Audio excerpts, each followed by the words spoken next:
Fans, thanks for joining us for Mohawk Valley DiamondDawgs baseball. I'm Pete Pagliaro, and I'm going to bring you some perfect game collegiate baseball league action. Tonight we have Scott Kimball joining us in the booth as well. First, let's go through the lineups here for the visiting Amsterdam Mohawks. In center field is number 12, Luke Filippi. The second baseman is number 3, John Young. At first base is number 10, Brendan McCrane. At right field is number 31, Ryan Schwartz. The DH is number 18, Brian Touchstone. The shortstop, number 15, is Chris Holcraft. Catching tonight for Amsterdam is number 0, Danny Perez. In left field is number 20, Will Cohen. The extra hitter, number 35, is Wes Walker. And the third baseman is number 5, Alex Youngus. Pitching tonight for Amsterdam is number 34, Tommy Skelman. For the Mohawk Valley DiamondDawgs, in left field is number 24, Ethan Hughes. At second base is number 8, Tyler Jones. The DH is number 13, Joey Calabretti. The catcher is number 30, J.P. Kuzik. And center fielder is number 29, Caden Hart. The shortstop is number 34, John Ramsey. At third base is number 27, Justin Herb. The right fielder, number 14, Ian Oschlager. And at first base is number 23, Brendan Hawk. On the mound tonight for Mohawk Valley is number 21, Jack Chavez. And so those are your lineups. It is Amsterdam Mohawks versus the Mohawk Valley DiamondDawgs. And Scott, welcome to the broadcast. Thanks, Pete. And it's great to be here. And I'll tell you, it's going to be a great game tonight between two of the most bitter rivals, really. The PGCBL, the first place Amsterdam Mohawks against the second place Mohawk Valley DiamondDawgs, with the Dogs starting to close in on that lead. Yeah, for sure. Mohawks coming in at 15-6 on top of the Eastern Division. They've won 2 in a row. They're 5-5 in their last 10 games. Meanwhile, Mohawk Valley, as you mentioned, they're catching up to them. 7-3 in their last 10. They've won 2 in a row, and they are sitting at 12-7. So as things are starting to heat up, and Mohawk Valley DiamondDawgs playing good baseball right now. Oh, they're heating up as well. And, you know, we've talked about it 100 times, right? It all depends in this league on how long it takes your team to gel. And it looks like the Dogs are really starting to come together and gel at the right time. That is for sure. So we are just about ready to get started. Luke Filippi will make his way to the plate. He is the center fielder for Amsterdam. He's hitting 183 on the season from SUNY Albany. He's going to face off against Jack Chavez. Chavez from Villanova. He's 0-1 on the year, an 8.31 ERA. A little wind blowing here tonight. Still hot and humid here at Vets Memorial Park in Little Falls. But we'll take the win. Now, right now it's blowing out. And the first pitch is popped up high into left field. And Ethan Hughes is going to make the catch out there in left for out number 1. Well, you don't get a better start than that for the Dogs. Nope. Nice and easy, right? Exactly. The second baseman, number 3 from the University of Alabama, John Young. So John Young now the batter from the University of Alabama. A little roll tide here in the lineup for us. And that is the second baseman. Hitting 222 is Young. He's got 2 home runs on the season. A left-handed batter to face Chavez. So again, it's got big names when you hear from some of these teams. Alabama in the house. Yeah, you know, that's what's so great about the PGCBL. You can see players from big programs like Alabama all the way down to the smaller programs. Yep, that one's popped up into center field, and that is quickly out number 2 as Hart is out there to make the catch. So just like that, 2 outs for Amsterdam. Well, Coach Luby was looking to keep Chavez's pitch count down. He's certainly doing the right thing right now. Yep. Talking about different schools, Brendan, we just got news right before the game here. Brendan Hawk is transferred. He'll be going to college right here in Herkimer. He's going to be a general. Great news for the Mohawk Valley. Absolutely great news for Herkimer. Staying close to home, like I heard you mention, you might like it so much, he's decided to transfer here to Herkimer, huh? Hey, you know what? It's a great place to be. Why not? And that one misses to Brendan McCain. McCain is the third batter here in the inning for Amsterdam. He's from Auburn University. He's hitting .352. Also 2 home runs on the season here. Another big school. You mentioned Auburn. No more for football. Well, that's got to be interesting with a player from Auburn and a player from Alabama on the same team. 1 ball, 1 strike. I'm not sure whose idea that was, huh? Yeah, right. I wonder if they talk about the Iron Bowl at all. Hey, definitely a lot to talk about, right? Sure, 1-1. for sure. And that one down low. 4 ball. Well, Scott, I did get a chance to listen to your new podcast. Well, not new podcast. The new one you put out. Talking with the 2 authors who wrote that book? Yes, Tom and Jerry Caraccioli. That's Icebreakers. It's a really, really fun book. It's a great book, especially for kids, young adults. It's about the history of the game all the way up through today's game. Goes over the great players, the great teams. Really a lot of fun things about hockey. Yeah, it seemed that 3-1 count here to McCrane. If you want to know more about that book, actually, ball hit on the ground to the third baseman. He's going to scoop it up, throw across. We'll talk about that book when we come back. After top of the first inning, it is no score here between Amsterdam and Mohawk Valley. We know pools. Garrity Pools and Spa are the experts in building and creating backyard memories for thousands of families. Garrity takes pride in offering only the highest quality in-ground Pacific pool and radiant above-ground pools that are built for upstate New York weather. Garrity offers only the best with BioGuard chemicals to keep your pool sparkling clean. Visit the professionals at Garrity Pools and Spa, 234 South Caroline Street, Herkimer, or GarrityPools.com.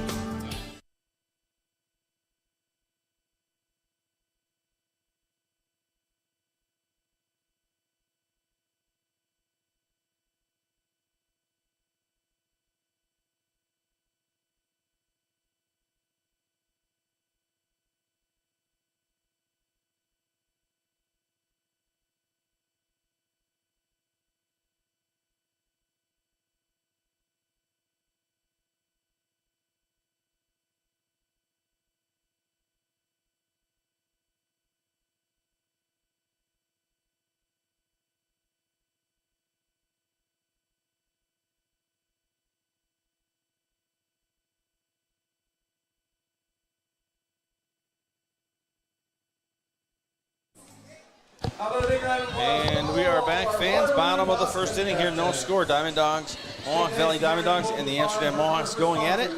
Battle of first and second place here. And pitching for Amsterdam is number 34, Tommy Skelding. He is from Kentucky University. He is 1-0 on the year. He's got a 1.5 ERA.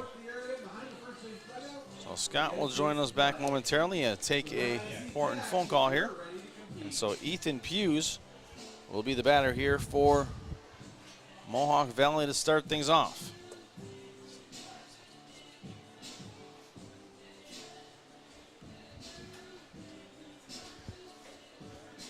So here's Ethan Hughes coming to the plate shortly for Mohawk Valley as the final few warm-up tosses by Tommy Skelding. So Hughes will come up to the plate. And Hughes hitting 306 on the season.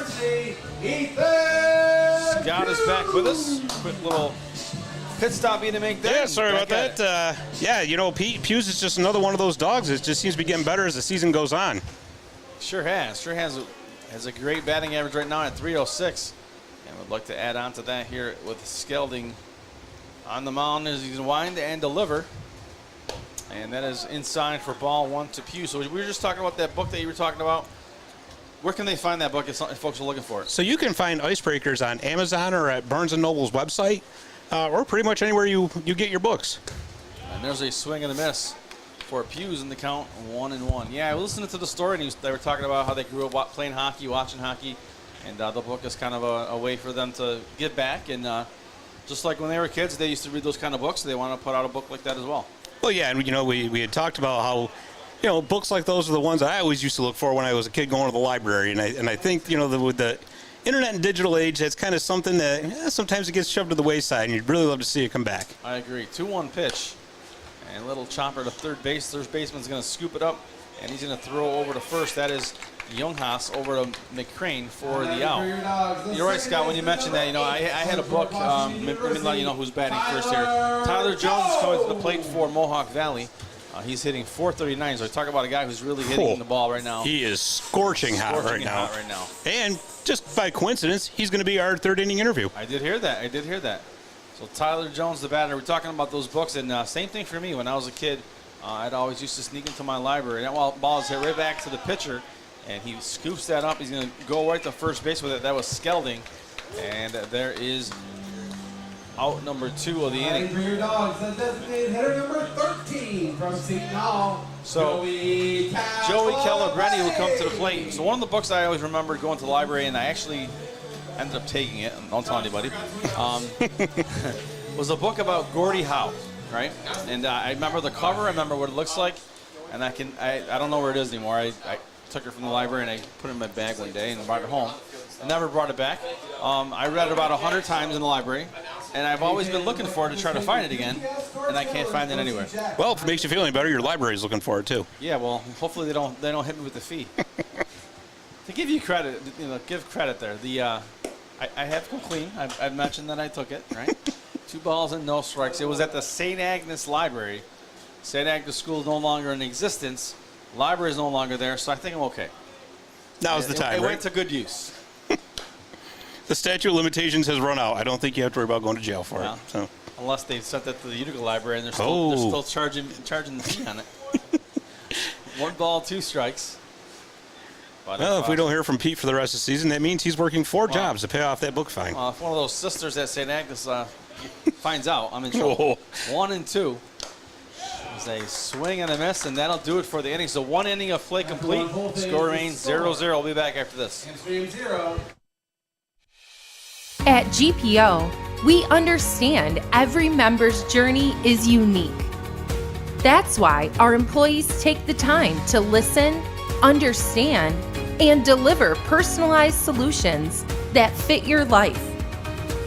From budgeting to borrowing, we're with you every step of the way. Your journey, our commitment. GPO Federal Credit Union, committed to excellence.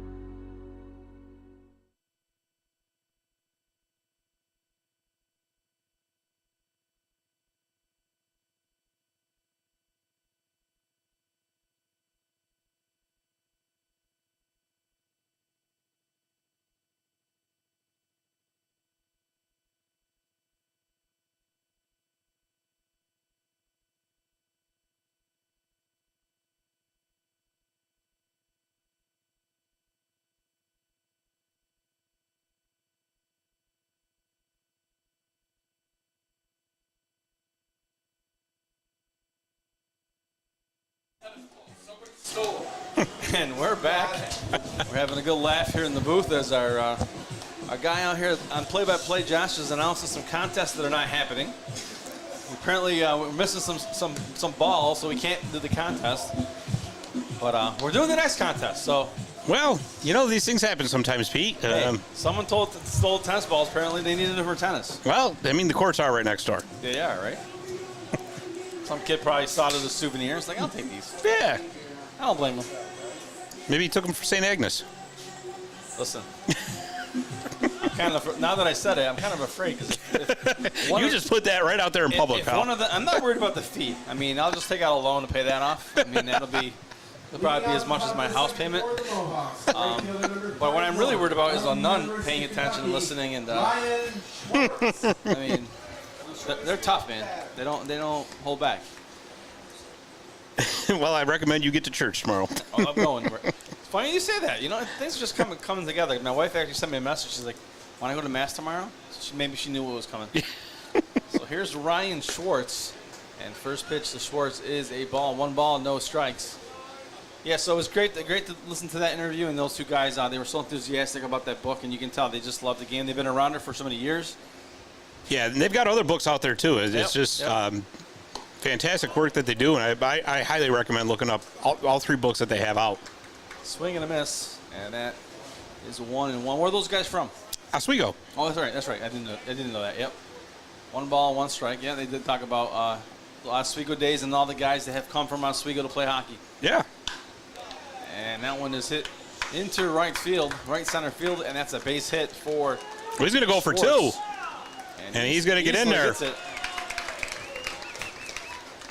Give credit where credit is due. That was heads-up running right there because he motored around that first base, and he saw that it looked like that ball took a funny skip with that little bit of backspin there, just enough to give him that opening to get to second base. So, like I said, good heads-up base running. Yeah, and that's what they always say, run out of the box, right? Because you never know what's going to happen.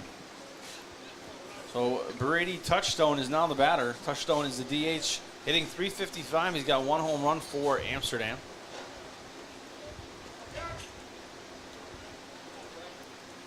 So we always seem to slide a little hockey into the broadcast here during baseball season, right, Scott? Hey, we got it out of the way early, too. Yeah, we got it first inning, right? Yeah, exactly. Yeah, it was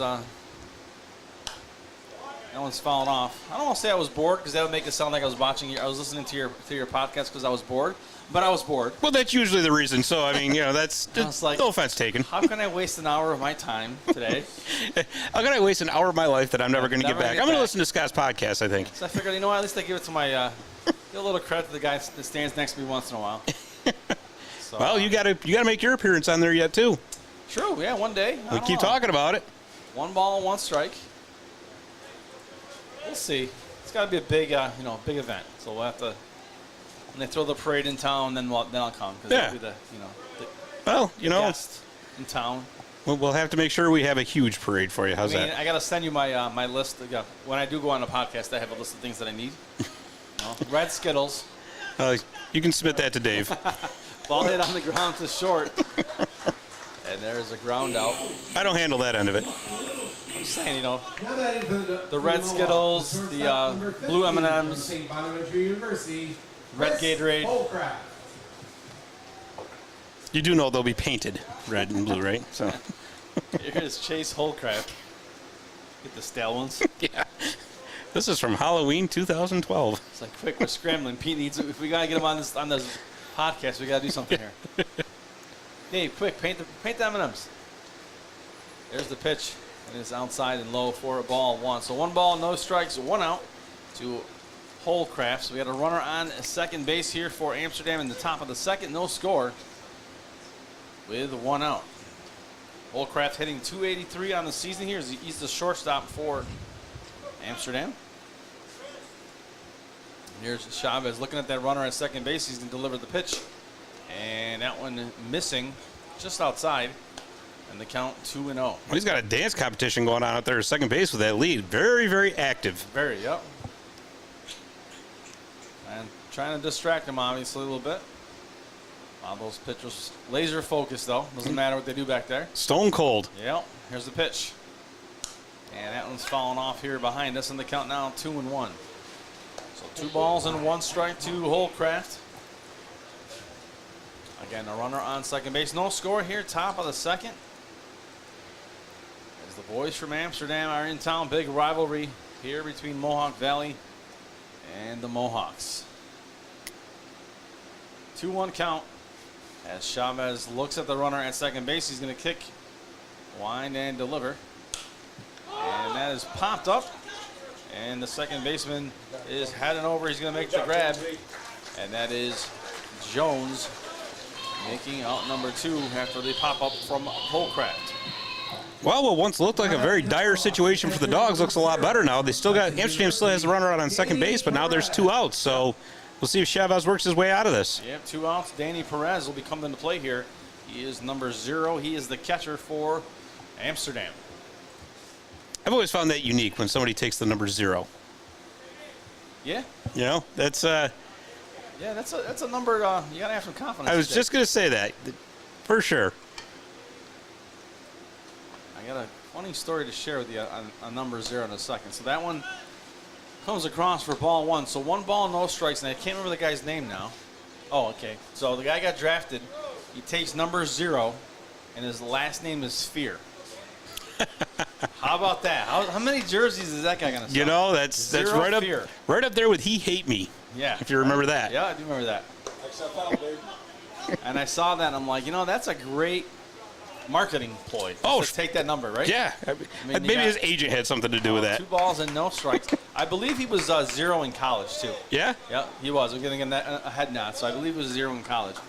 But that's just phenomenal. And talk about using your name and really taking it as far as you can. You might as well. 0 Fear. I mean, that's just the jersey. That's just the jersey that's going to sell. Just because you don't have to look the player. Right. You just walk around with a 0 Fear jersey on. Exactly. 2 balls and 1 strike. He also just started a company called 0 Fear. I'm going to call him later if he hasn't. You know what? If you're going to do something, you might as well go all the way with it. Yep. 2-1.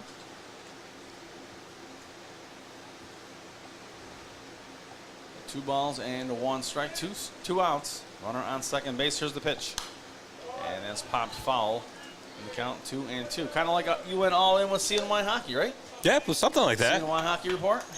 We try. We aim to please. Got Got your own line of gear, everything. Well, big time. yeah, I don't know about big time, but In your own mind, 2 Yeah. and 2. well, it's all depends on how you define it. That's all.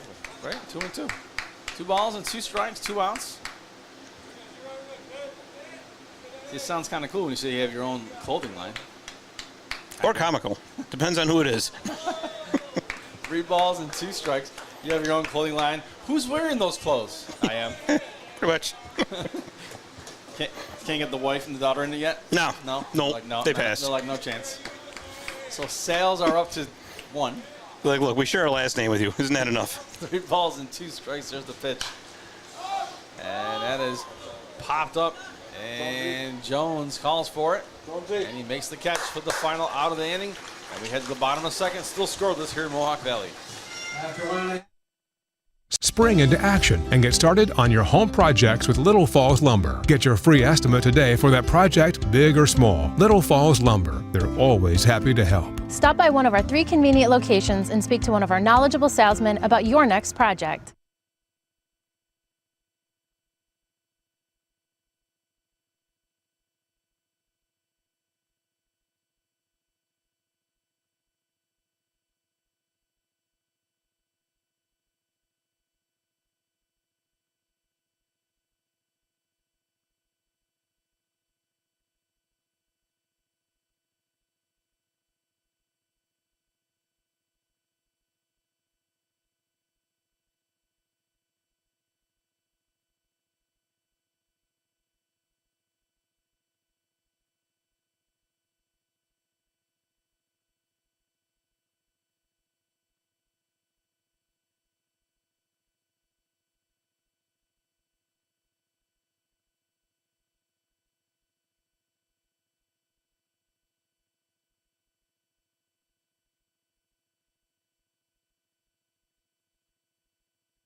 And fans, we're back for the bottom of the second inning here from Little Falls. We got to get some refreshments up here in the booth, make sure we stay hydrated.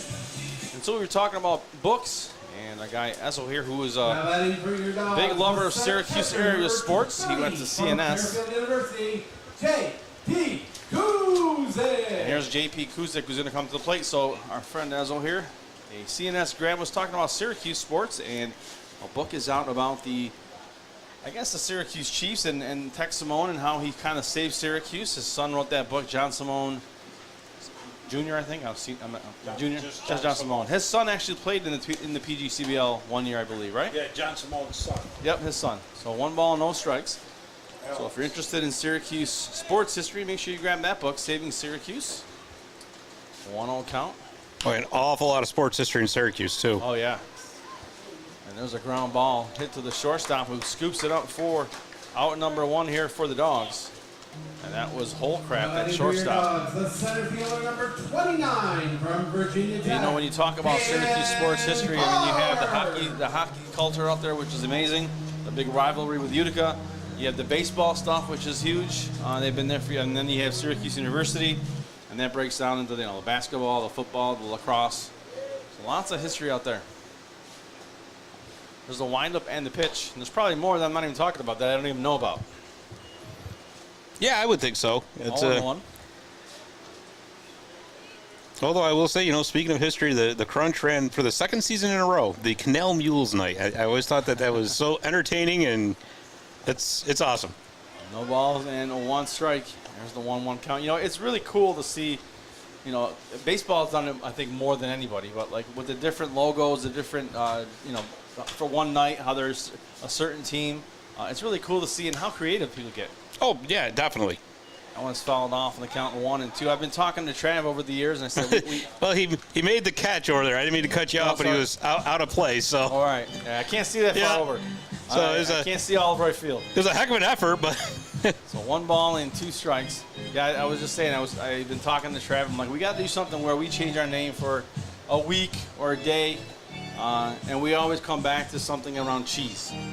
Right? Yeah, we were talking about that last year, too. Like, what do we – and I'm not going to say it because last year I said it wrong and it came out the wrong word, so I'm not going to go there. I always say that word wrong. It's a little piece of cheese that's like a little ball. 1 and 2. No matter how many times I try, I always use the wrong one. And he got hit in the shoulder. That was going right for his head almost, and he got out of the way and got it in the shoulder. So he'll take his base. Well, hard. From Trinity College, John. And that'll put a runner on for the DiamondDawgs with John Ramsey coming to the plate. Yeah, so I was telling Trav, cheese puffs. We really have to come up with something, and I keep thinking, like, what is this area famous for? And all I keep coming back to is cheese. I mean, there's probably other things. I mean, I've been here for 13 years doing these broadcasts, so I should know more about the history of Little Falls, but. Well, I mean, there's the Little Falls Diamonds. Yeah, I always think of the Diamonds, though, more as a Herkimer thing, right? Well, don't say that down here. No? Okay. No, 0-1. So, well, I guess educate me then. Is there diamonds here in Little Falls? Oh, there's the Little Falls Diamonds are all over the place down here, actually. Oh, really? Yeah, I found quite a few in my yard, and yeah. And that one is falling off. So is that a thing from the Herkimer Diamonds? Is that just it's kind the of same thing. area? Just, different location. Gotcha. So you find them right in your yard? Yeah, you start breaking open some rocks. It's real old school. Really? Yeah. You haven't found the big one yet? Nah, no. The big valuable one? Well, 1 and 2? you notice I'm still here, not retired. Yeah. Every day we chips one rock to see if you can find it. 1 and 2. It's a family project. We're all out there just hammering a rock. He wakes up in the morning. Today's the day. Has coffee and grabs a rock and says, hopefully today's the one. 1 and 2. He tells the kids, if you want your inheritance, go out and find a rock. And there's the pitch, and the ball is thrown to second base. A stolen base there by Hart. We'll throw offline. It looks like we got a replay of that as well. Yes, we do. Let's take a look. Let's go right to it. So you'll see the pitch coming up right here to Ramsey. And then he's going to look over first and then deliver the pitch. And Hart will take off. And there he goes. And look at that. The pitch was actually in a good location for the throw. The throw just got a little offline. So Ramsey able to get in there, and the Dogs are in business. So 2 and 2 now on the count with 1 out. Runner on second base is Hart dancing around a little bit. And the pitch is hit to you better get back. Center field, and he's going to get doubled up. Yeah, there was 1 out. Yeah, that was it. Looked, at first I think he might have caught it off a hop, but no, he caught that. And just like that, 2 outs, and ends the inning. We're scoreless after 2, so we'll be back after this. At NBT Bank, we know that this day starts with this one. This day starts with this one. Because no matter how unforgettable the extraordinary days are, there's a lot of every day that leads up to them. You can count on NBT Bank to help you get started. NBT Bank, it starts here.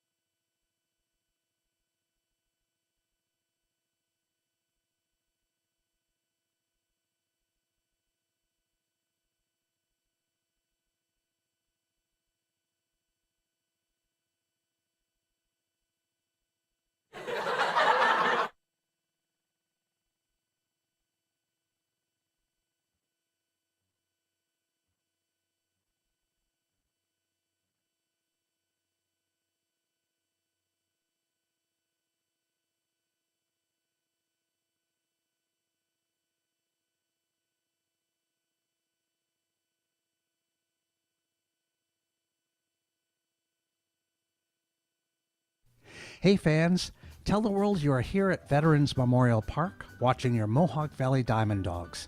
Share your experiences, connect with other fans, and gain behind-the-scenes access to your favorite team.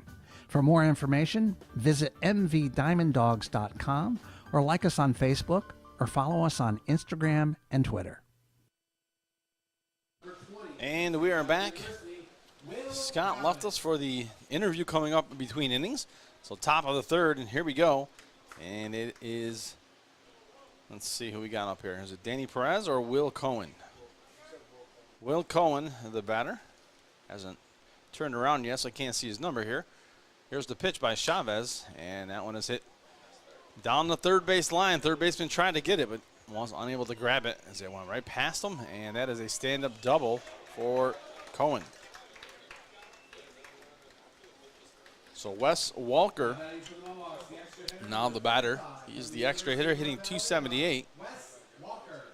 So this is a tough name to say, although you look at it and say, well, it looks pretty simple, Pete. Wes Walker, how can you screw it up? I keep going back to Wes Welker from the wide receiver from New England. You get that name stuck in your head, it's kind of hard to get it out. So here's Walker hitting 278. He's got a runner on second base here for the Mohawks in the top of the third. And Chavez looks in. Wind is blowing from right to left here in Little Falls. Sometimes it blows out depending on the wind shifts. There's ball one. Well, 1 ball, no strikes. Chavez has the ball, is ready to go again. And he's going to deliver on the 1-0 now. And that runner at second base still dancing around a little bit. And there's a swing and a miss for Walker, and the count now 1-1. So 1 ball, 1 strike.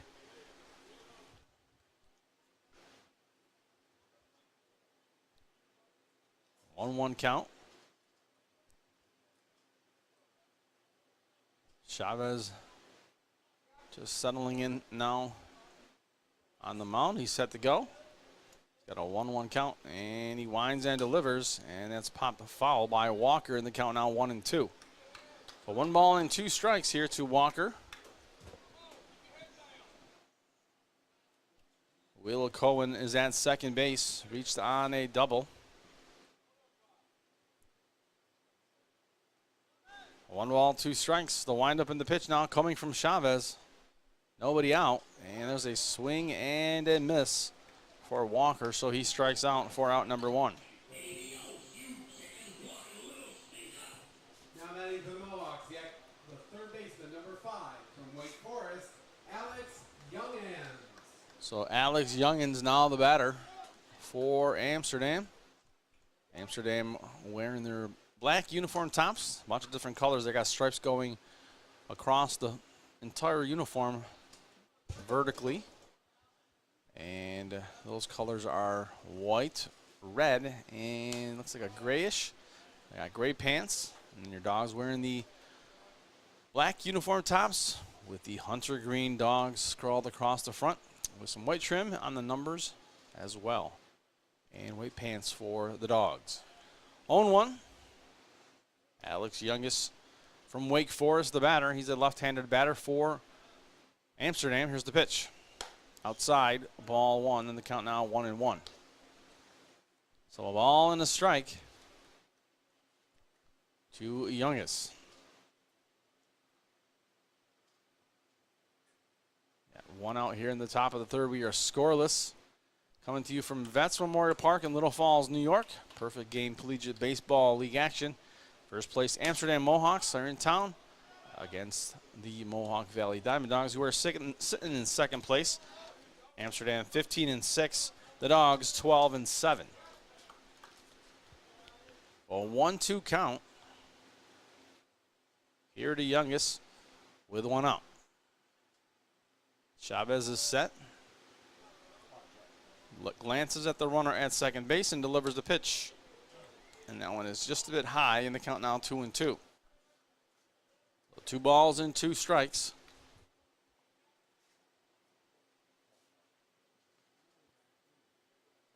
2-2, Chavez ready to go and ready to deliver on the 2-2 pitch. He's got 1 out and a runner on second base, and that one is outside for ball 3. So 3 balls and 2 strikes.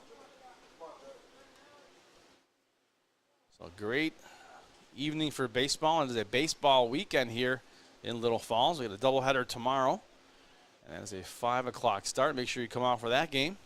Still time to catch this one if you're in the area. 3-2, here's the pitch. And that one hit right to second base. They go back to, well, they were going to try to go back to second base, and they get one out as Jones caught that and quickly was ready to go back to second. But the guy scrambling back was Will Cohen. So we go back to the top of the lineup with Luke Filippi, who's popped out in his first at bat here. Now he's got 2 outs. He's a right-handed batter for the Mohawks. And he came into this ball game hitting 183. That's Filippi at SUNY Albany, a little further down the road here east from Vets Park. And that one misses for ball 1. So 1 ball, no strikes, 2 outs.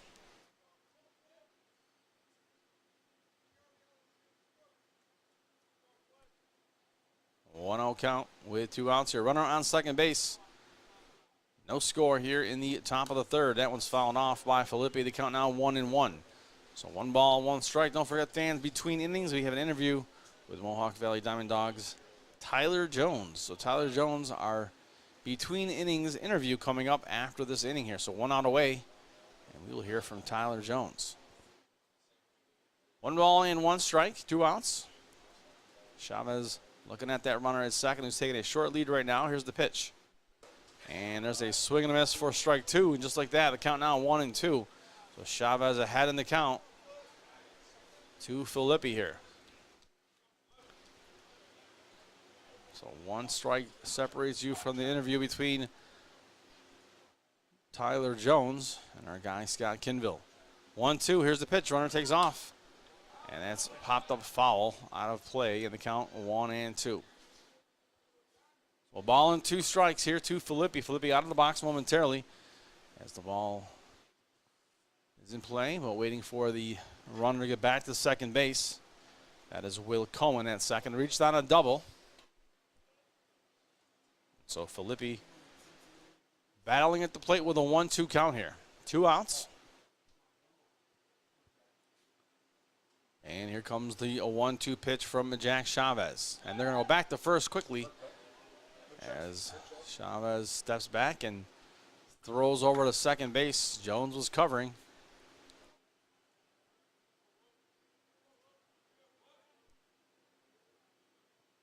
So we'll reset now. 1-2 the count. And here's the pitch by Chavez. And that one hits him. And so he's going to take his base. Looks like that one might have hit him in the hand. And Filippi will take his base for John Young to come to the plate.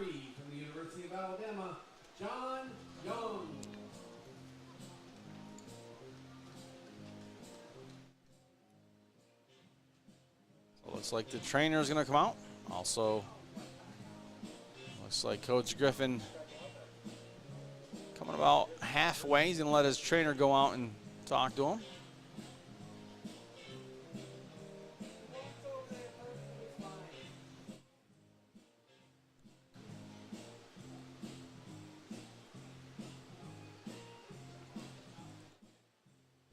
So it looks like everyone is good to go. The trainer has come out, checked out the player, Filippi, Luke Filippi. Looks like he was hitting the hand, and like all is well here with Filippi. So John Young, now the batter here for the Mohawks.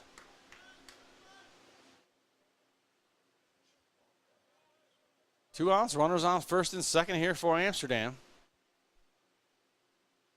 Chavez is ready. He looks at the runner at second, and now winds and delivers, and that ball is hit to the shortstop. And he grabs it and throws over. He's got a stretch for it, and it comes out of his glove, and a runner will score. So what looked like the final out becomes an error, and Amsterdam goes up 1-0. So that ball hit to the shortstop. Ramsey made the throw over to first, and the first baseman Hurd had to stretch out for it and just popped out of his glove. And so Brandon McCrane, will step into the box here for the Mohawks with a 1-0 advantage. Runners on first and second here. Dawgs looking to get out of this inning with minimal damage. Chavez sets, winds, and delivers. And that one misses down low for ball one. So tight strike zone, it looks like. 1-0 count here tonight. 1 ball, no strikes, 2 outs. Runners on first and second, taking short leads for the Mohawks. McCrane is the batter, Chavez the pitcher. 1-0 count. Pitch is on its way, and it is high for ball 2. 2 balls and no strikes to McCrane, the right-handed Amsterdam batter. 2-0. Here's the pitch. And called a strike inside corner. And the count now 2-1 to McCrane. 2 balls and 1 strike. 2 outs.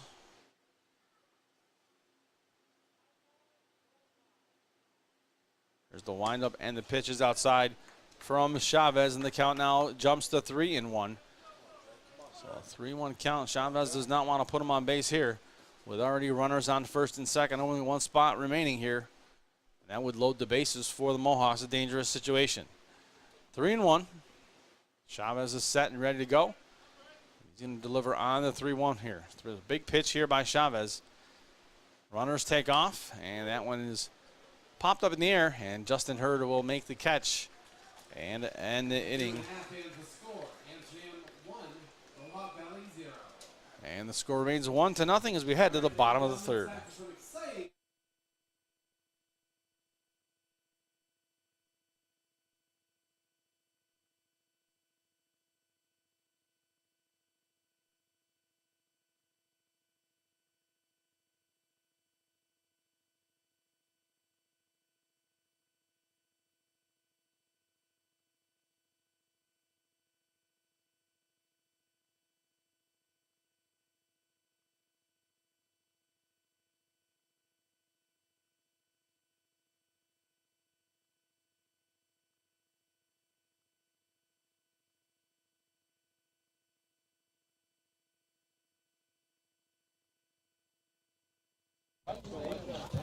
All right, I'm here with Dawgs infielder Tyler. Welcome to the Mohawk Valley. Love the helmet. What do you think so far? It's a great community. Love playing baseball here and having fun with my teammates.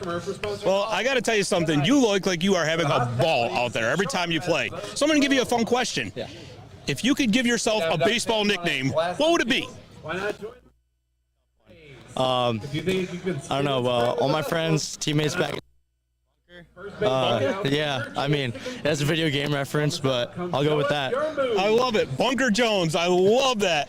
All right, well, thanks for coming on, Tyler. Best of luck rest of the way. Thank you. Thank you. All right, that was Tyler Jones. Back to you, Pete. All right, thanks, Scott. So Bunker is the nickname we're going to go with. Sorry about that. It was breaking up a little bit down there, but we got most of the interview in. We were able to hear most of it. So we are going to head into the bottom of the third inning. It is 1-0. Mohawks have jumped ahead with the 1 run in the top of the third. So let's see if the Dawgs can bounce back and tie this game up here in the third.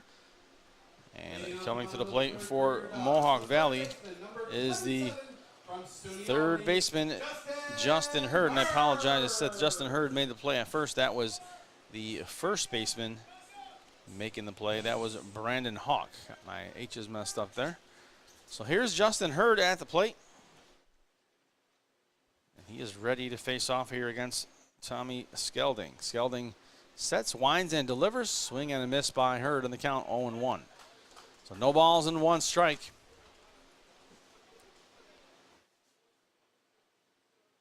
As Hurd jumps back in the box, ready to go, 0-1 count. Here's the windup now on the pitch by Skelding, and that's in for a strike. The count now 0-2. So quickly, no balls and 2 strikes here for Justin Hurd. So an 0-2 count here by Skelding. And let's see what happens here on the 0-2. He's going to look in, takes a long look. The Skelding, he winds and delivers. And that ball is hit sharply to third base out of play on the third base line on the count 0-2. And Our guy is back here after conducting the interview. Great interview there, Scott. Thanks, You Pete. got a nickname out of our guy, huh? It's always fun. Bunker. I love it. That is so awesome. No balls and 2 strikes. I guess he said that comes from a video game. Yeah, which, unless it was Super Mario Brothers, I'm probably not going to understand, but I'm sure our younger viewers out there will. Oh, I'm sure they are all over. I'm sure if I mentioned it to my kids, they would know all about it. 0-2 count here to Justin Hurd. So Skelding now looks in. He's going to wind and deliver on this 0-2. And that one misses down low. As I was saying earlier, Dawgs looking to bounce back here, get a run of their own, tie this thing up back in the 3rd inning here. As the Mohawks jumped up on them early with a 1-0 lead. Yeah, you got to feel for Chavez in that inning. He was rolling, and but that's the breaks in baseball. Sometimes it happens, and the good news is that ball nearly came in here to the press box. Yeah, Scott, I say it all the time, man. There's one little opening here. There is, and it was about a foot away. I mean, it seems like the ball radiates to that spot. I mean, we've had a couple of close calls here. But now we got an EMT in the booth, so we should be good. Well, unless the EMT gets hit. And then we're screwed. 1-2. I mean, we do have a protocol up here, and that one misses. 2 balls and 2 strikes. Basically, the protocol is someone goes down. If you can step over them to continue doing your job, do so. Yeah. If you have to stand on that person to do the job, do so. And then, try to call for help. Hey, listen, whatever we got to do to keep this live stream going. Exactly. 2-2. And trust me, sometimes we have our adventures up here. Well, listen, if we're not dodging foul balls, we're dodging bees. Whatever. Right. 2-2. It keeps us on our toes. Well, the other day, I got a little tangled in the cords, and I almost took the whole board with me. Luckily, something saved me. 2-2. A lot of wires, not a lot of room up here. That one is popped foul, and the count 2-2. Well, Hurd battling, that's the name of the game right there. Hang in there and get to your pitch. Yep, 2 balls and 2 strikes for Hurd.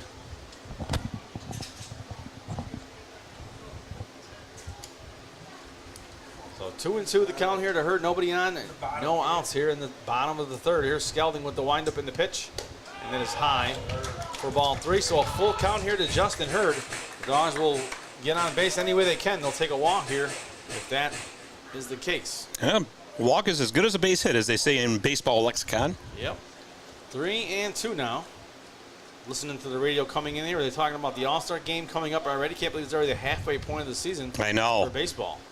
A midsummer classic. And that one called. Strike 3 inside corner.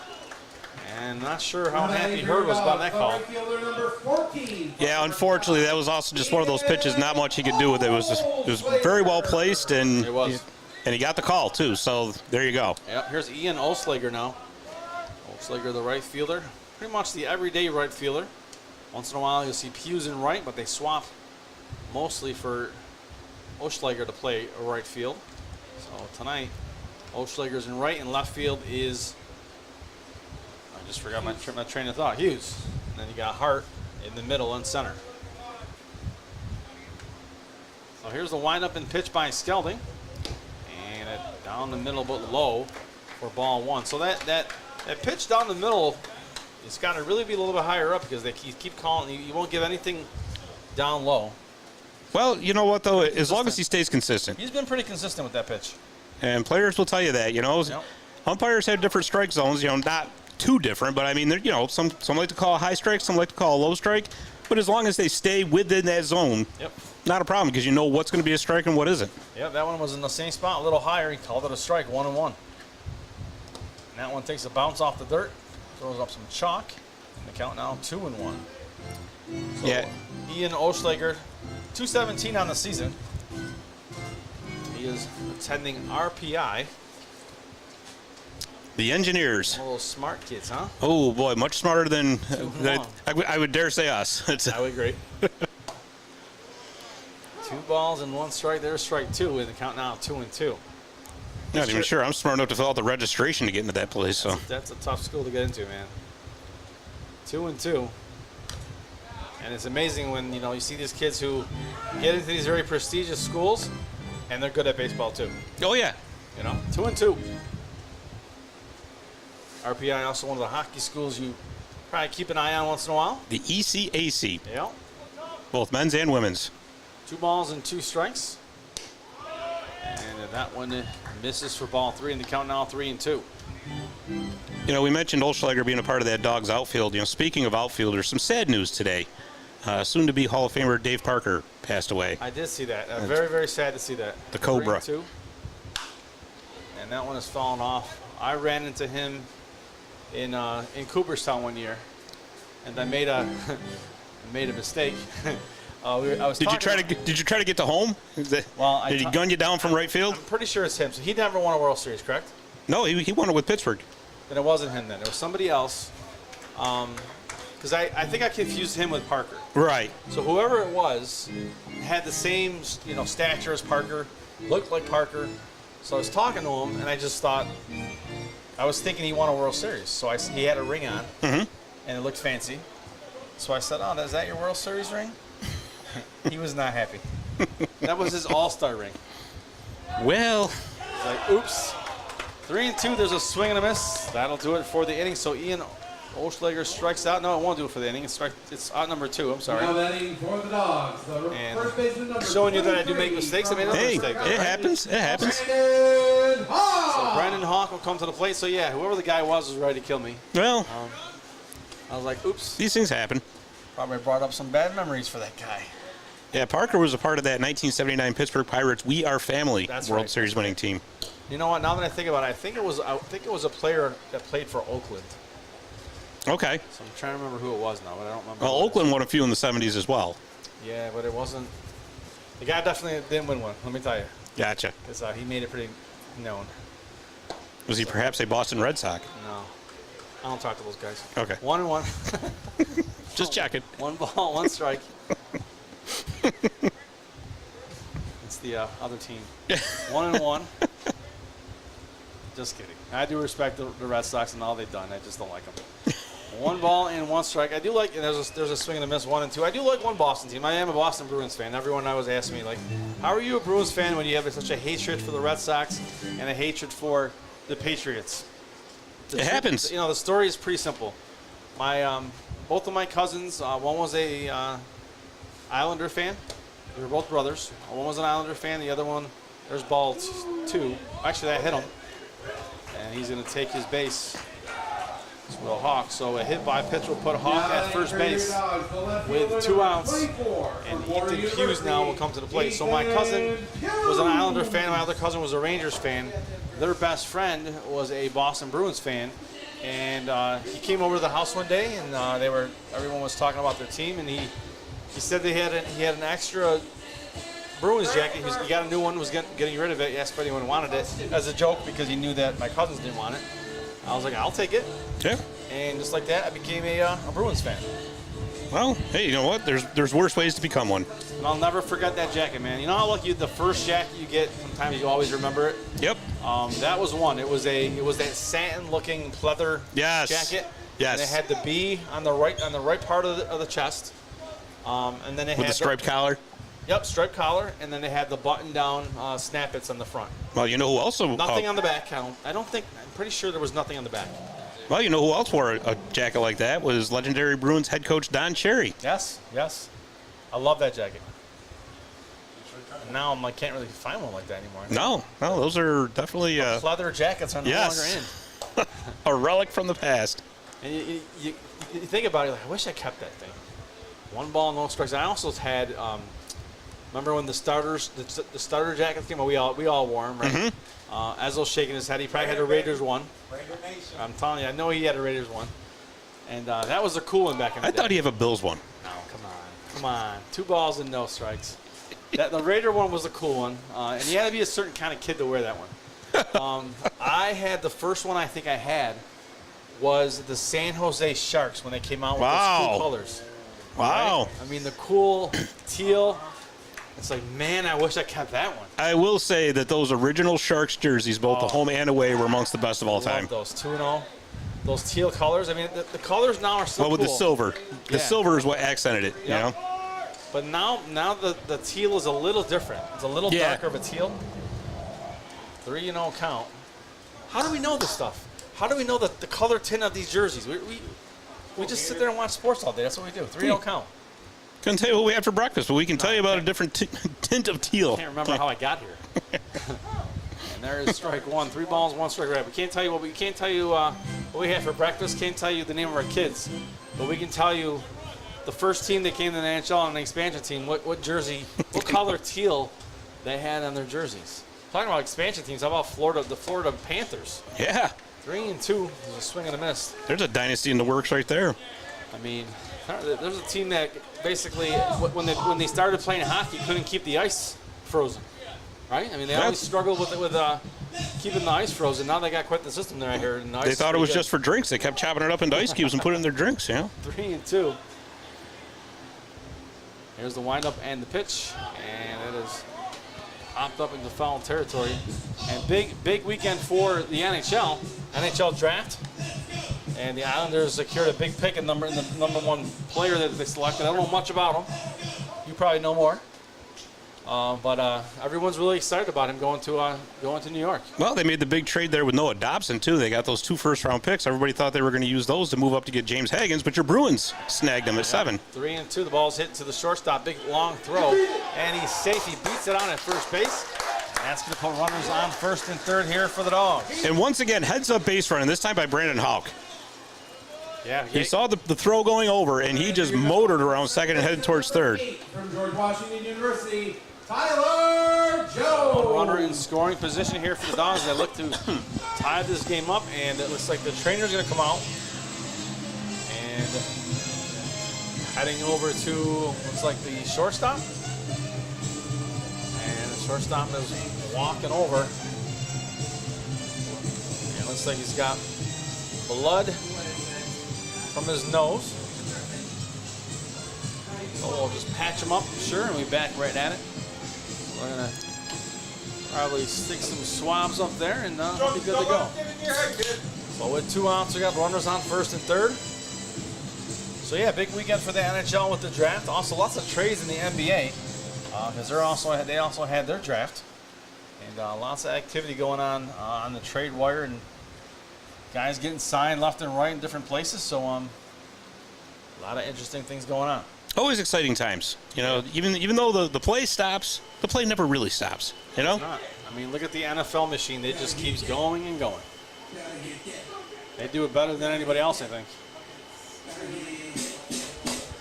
Well, they certainly had the most well-attended draft, that's for sure. Where was it? Green Bay. Remember that? Oh, that's right. Oh, yeah. They had like 250,000 people there. You're talking about the NFL draft. Oh, I thought you said the NFL. I'm sorry. Where do they hold the NHL draft? So this year was in Los Angeles. Okay. But they tried to do that that virtual. They call it decentralized, and I was not impressed. I don't like that. I like it when I don't know. I'd rather have everybody there. No one does it better than the NHL or NFL. Yeah, it creates a buzz. I mean, I know Major League Baseball has been working on it for years to try to get the draft to where they want it, and hopefully more like the NFL. But they struggle with it. They don't. It's not. And over the years, a lot of the players don't even go with the draft for the MLB draft, which is a little different. It's a little different type of draft. Yeah, it is. It always has been. I mean, in Major League Baseball, you get drafted, you're not going right to that team. You're going to the minor league system. So that's why you have the advantage of the NBA and the NHL, whose drafts are popular. Even the NHL drafts, more similar to the baseball draft, because those guys, you're not going to see them. I mean, they'll hold up the jersey, but they're not reporting to the the facility right away and getting right back on the ice. Right. George Washington University, Tyler Jones. So here's Tyler Jones. Yeah, this is the red, scorching hot Tyler Jones. He has been on a tear over the past week. So Jones, the batter, hitting .439. But we got to remember to call him Bunker. Bunker, yep. Scott mentioned he's on fire. .439 is the batting average for Jones here. And he is at the plate with 2 outs and runners on first and third. So Dogs looking to tie this game up here if they can. Here in the bottom half of the third. Yeah, and respond to the inning for the Mohawks where they scored 1. And the Dogs 12-8 win Thursday night at Saugerties. He had 3 hits, 3 runs, and 3 RBIs. That's a game right there. And that's what he's been like all for the past week or so. It's been a wonderful run for him. He's hit the third but foul. And great kid. I mean, I talked to him a little bit around the park here, and he mentioned funny story because we were talking about food. right? And he was saying how, yeah, you know, because I went to the farm down the road here, and I picked up, because I saw a sign that said fresh eggs, so I pulled in, and it was an Amish family, and 0-2 count, the mom comes out and says, can I help you? He's like, yeah, you got eggs? And she's like, yeah. And he goes, how much are they? Now, you know, egg prices are a little, you know, outrageous sometimes lately. That one misses 1 and 2. And more importantly, now the Dogs have runners on second and third. Yeah. So she tells him they were like, I don't know, real cheap, right? And he goes, really? So he picks up 3 dozen eggs. Now, mind you, he's living by himself here in Little Falls, right? Yeah. Picks up 3 dozen eggs. Then he went down the farm down the road and picked up 2 gallons of whole milk because that was cheap. And he basically said, he goes, yeah, I can't believe the prices. He goes, he strikes out to end the inning, but he still finished the story real quick. He says, I can't believe the prices. I'm like, yeah, well, you know what? Things are kind of pricey out here anyways. He's like, I'm from Long Island. That answers a lot. So back after this. If you're looking for some shopping and dining, head on over to Canal Place, where you will find quaint shops, galleries, restaurants, and inns situated in the old mill buildings and storefronts along the waterfront of Canal Place. They've become known as the happening place for the arts in the Mohawk Valley. Not so long ago, many of these buildings were working mills serving the garment industry. Even today, after conversion to service retail space, many of these rugged but lovely structures speak to our great regional manufacturing heritage. If you're looking for fine arts, entertainment, or antiques, you simply must pay a visit to Canal Place.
Leading off the top of the fourth for the Amsterdam Mohawks. And we are back for the top of the fourth. And the score remains 1-0 Amsterdam, and Ryan Schwartz will lead things off here.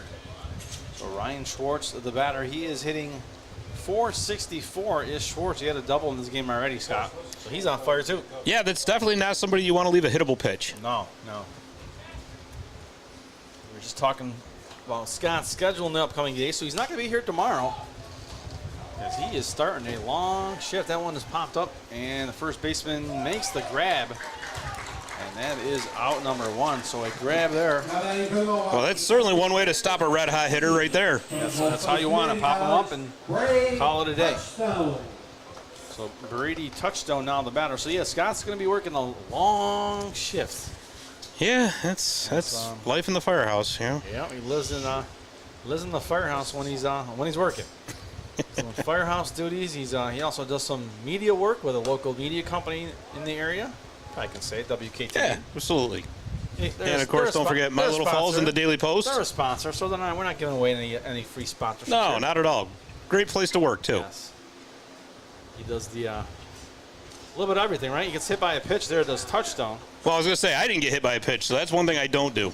I don't do well with that. Maybe we can do that as one of the middle of the inning things, a contest. Nope, not me. Let's go down to the field where Scott will be hit by a pitch. With a wiffle ball. With a wiffle ball. No, you got to do it right. If you're going to do it, you got to do it right. Get in the box, take a 90-mile-an-hour pitch. And please call the ambulance. You are the ambulance. Great. So we'll make the announcement like Scott's going to take a hit by pitch, and we will have an EMT on the scene in case he gets injured. He is the EMT as he's squirming around on the ground. And Dave will be riding the horse around as all this True. is going on. So lots going on here. 1-0 count. That's how we do it, man. Yeah. nothing. We don't want to have these boring days, you know. No. 1-0 count. There's a swing and a miss. Runner takes off. Nice. Here's the throw. Nice throw, but just a little short. As the runner gets there quickly, and he is safe at second base. Yeah, Touchstone got a really good jump there, so Cusick was really behind the 8 ball to begin with, but he still made a nice throw down there. It's just a great jump by Touchstone to beat it out. Yeah, Holcraft at the plate. 1-1 count here with a 1 out. So a good breeze blowing through here in Little Falls. It's getting dark quickly, which worries me a little bit. Yeah, there's definitely some green, yellow, and red on the radar, so hopefully it goes around us. Yep. And that one is stopped in the dirt by the catcher. That is, sorry, I'm looking at the wrong lineup here. Got all my stuff mixed up here. So the catcher for Amsterdam is Danny Perez. 2-1 count. Yeah, we had some rain on the forecast when I left Westmoreland. And I was hoping, well, you know what? Hopefully it'll pass. It'll be good to go. They go back to second base. Throw. Runner slides back safely to his touchstone. Well, you want to draw attention to yourself, steal second base. Yep. That'll do it every single time. So 2-1 now with 1 out. 1-0 score. The runner taking a pretty generous lead there at second base. And here's the pitch, swing and a miss for strike 2 in the count now, 2-2. So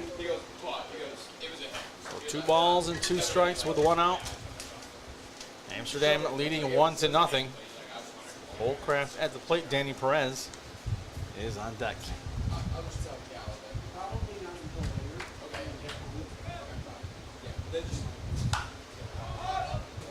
And that one is popped up. Jones is getting underneath it, makes the grab. And that is out number 2. So Jones has been busy. A lot of pop-ups to him today. Early on in this ballgame. Yeah, well, the bunker's definitely been active, no doubt about that. But this could be another situation where Chavez will have a runner on second base and potentially get out of this. So yeah, Danny Perez now the batter. And I'm just looking at the catcher behind the plate, and I realized I announced the wrong catcher. I was going to announce the right catcher. Then I thought, because he's got that red on behind him, I was getting a little. I thought it was the Amsterdam catcher for a second. Well.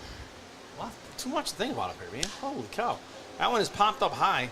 Center fielder that's carrying. Is at the wall, and that is gone. And that one, the wind helped it because the wind definitely blowing out to center field. Out to center field, and that just looked like it was going to stay in and then made its way out. So a home run there by Danny Perez. So you just mentioned the fact that you can get out of this inning. Yeah, 2 outs, and well, that didn't work out. Nope.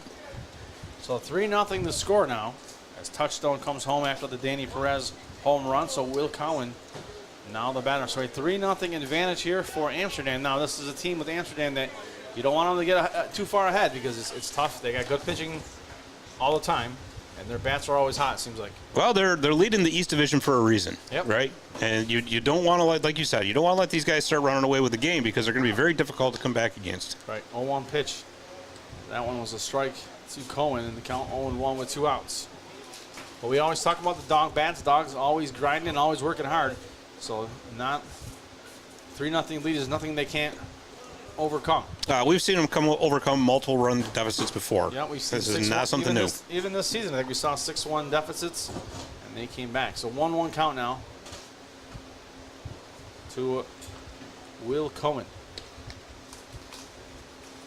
Wes Walker is on deck, and it's a broken bat, and that is hit to the shortstop. He tries to scoop it up, and can't make the play. So runner safe. Well, at first. The broken bat kind of created a knuckleball effect there, and just wasn't much that could have been done with it. Yeah, it's always tough when a bat breaks. I always say it's tough to, one, the bat comes off the ball differently. Right. Or the other way around. The ball comes off the bat differently. I was picking up what you were putting down. It's all good. Because I just said right with it, too. Rough day today. You know? Just sounded perfect when I said the bat comes off the ball. Well, it sort of did because it broke. True. See, I was right, so. Yeah, I got you. I was on to something. Thank God no one's sitting here correcting us. 1 ball, no strikes. Probably people at home like, I wish I could. Yeah, where's spell check for us when you need it, right? 1 ball, no strikes with 2 outs. So Wes Walker, this is the name I told you. I mean, you weren't here when I said it, but I'm struggling with this guy's name, not because of how it's pronounced, because obviously Wes Walker is pretty easy to pronounce. And safe at second on the stolen base there for Cohen. I keep trying to say Wes Welker. New York Jets. Right? It's hard. It's hard not to go back to something like that and say Wes Welker when it's Wes Walker. Well, some names once in a while they just keep getting you. And this is one of them. Yep. And for a while I struggled with the Mohawks too, because Mohawks and Mohawk Valley. Right. That was something that I would once in a while like say, you know, and the Mohawk Valley, and I'm like, I'm at the Mohawks, you know. But Or you could really go all the way and say the Mohawks Valley. true. I'm sure I've done that before. Yeah. I'll do it tonight. Now that you put it in my head. 3 balls You're and welcome. no strikes. So Wes Walker at the plate. As Wes Walker's a whole different game. And there is a walk to Walker. And that's going to put runners on first and second here. So dangerous situation here with the Mohawks putting runners on first and second with 2 outs. Well, the good news for the Dogs is you got 2 outs and you got forces at third, second, and first. Yep. Alex Young is now the batter, a left-handed bat for I almost said it, Mohawk Valley. For the Mohawks, he has popped out in his first at-bat. And it's interesting to see how that wind is moving around. Now it's going from left to right. So we've seen every direction today already in this ball game. It was blowing off for the home run. It was right to left earlier. And now it's blowing left to right. So swirling winds here. Well, you know, when you're in a valley like we are, it does tend to, because it kind of bounces off the walls of the valley and can change direction like that. So Metropolis of the Mohawk Valley. The metro. 0-1. Yes, we're the Gotham City of the Mohawk Valley. 0-1 Cal. Here's the pitch. And swing and a miss. And there's strike 2. You know, as much as we talk about it, sometimes make fun of it, complain about it, honestly, I always say one of the best places to live. Great place to raise your family. Schools are good. You know, crime sometimes is a little higher than we want, but it's nothing compared to other places. And Adirondacks are not too far away. You got baseball teams all over the place. Good place to live. Sure is. And that one misses. And the count 1-2. I took the trek a couple years and left and went to the Albany area thinking, you know, Albany's better. I was back 2 years later. 1-2. I like the small communities. I like knowing everybody. I like walking into the store to get milk, and it should take 2 minutes, and it ends up taking an hour and a half. Because you ran into Ezzo, you ran into Scott, you ran into Tanner. And your milk is expired by the time you get out. You ran into our play-by-play guy, me. And you know us, we tend to talk just a little. And then the wife is in the car, waiting. Texting, where are you? Waiting. And then you come out and then you remember, oh my God, she's in the car. 1-2, here's the count. Sure you've been there before, Scott? Oh, several times. 2 balls and 2 strikes. Or you go to the event, you go to the wedding, and you leave the table to go get a drink for, you know, you try to do the right thing. You go get a drink for yourself. Mm-hmm. You grab one for the wife. You come back an hour later. The ice is melted. Ice is melted. The drink is no longer anywhere near what it used to be. And then you see your wife sitting there by herself. Ouch. Like, we'll talk about that later. And that one's hit the first base and picks it up, steps on the bag to end the inning. And the score now 3-0 after the home run. And we'll be back after this. Little Falls, New York combines the charms of a small town with the conveniences of a much larger city. Of course, you'd expect to find welcoming people, beautiful scenery, family-friendly activities, and plenty to do outdoors. But you might be surprised to find that Little Falls, New York also has an espresso bar, gem shop, art center, French restaurant, antique centers, local hospital, and extensive civic services and amenities. Not to mention homes both beautiful and affordable, nestled in a dramatic natural setting amongst steep hills that descend to the Mohawk River and Erie Canal. Little Falls, New York. It's a great place to spend a few days or a lifetime.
And we are back here in the bottom of the fourth.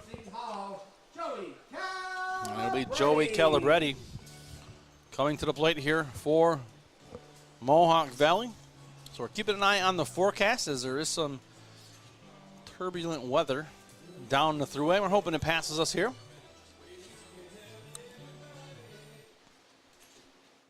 So here is Calabretti, who struck out in his first at bat.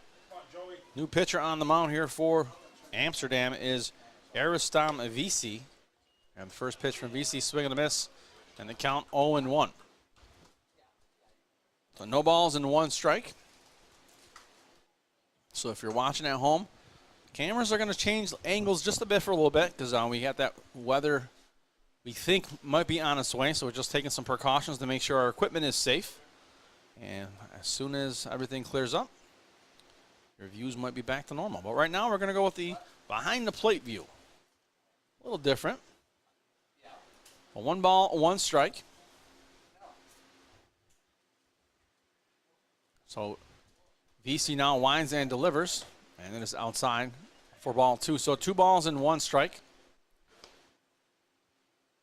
There was I believe a little lightning strike in the distance, and it wasn't determined to be close enough to worry right here. So continuing the play for now.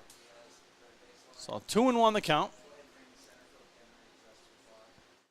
There's the windup now and the pitch by VC in the count. 2-2 after the strike. So 2 balls and 2 strikes.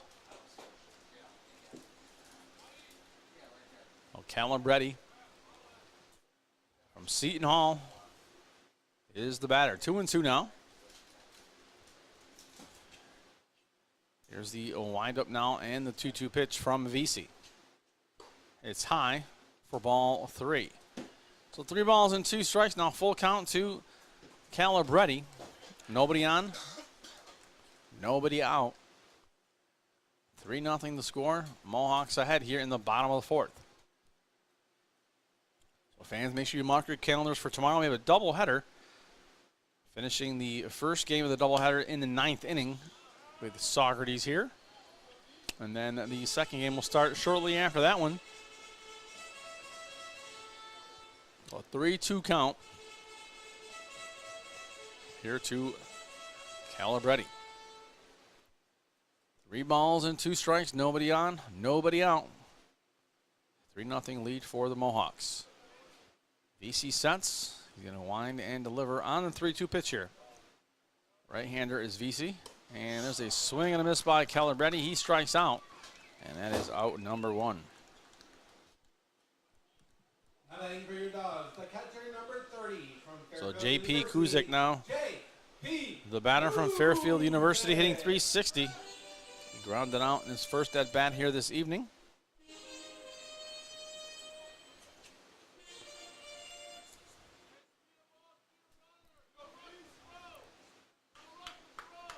So here is Kuzik. So looks like we got our second camera back up and running. Get a little closer to the garage area here, so if the rain comes, we can quickly get it in. So we'll have the second view for you momentarily. There it is. Look at that. Right on the plate for you. 0-1 count with 1 out. Here's the windup and the pitch, and it is high for ball 1. So 1 ball and 1 strike with 1 out.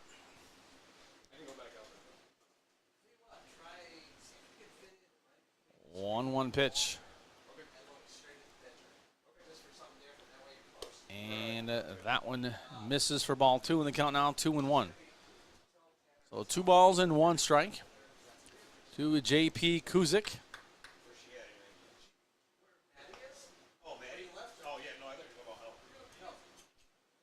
So 2 balls and a strike with 1 out.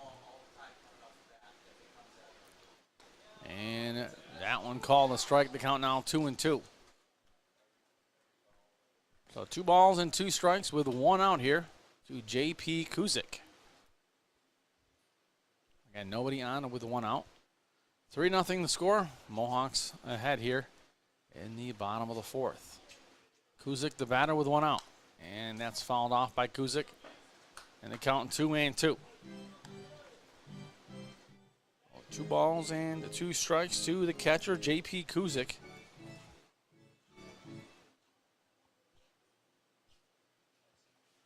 Kuzik grounded out, and at bat number 1, hitting .360 coming into this ball game. And here comes the windup and pitch by VC. And it is outside and in the dirt for ball 3. So 3 balls and 2 strikes.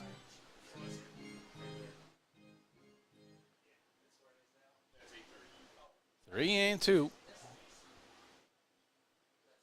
VC sets now. Kicks, winds, and delivers. And there is ball 4. And he will take his base. Will J.P. Kusick and Caden Hart now coming to the plate. Hart was hit by a pitch in his first at bat here this evening. So he will step into the batter's box. From the right side with a runner on first and 1 out.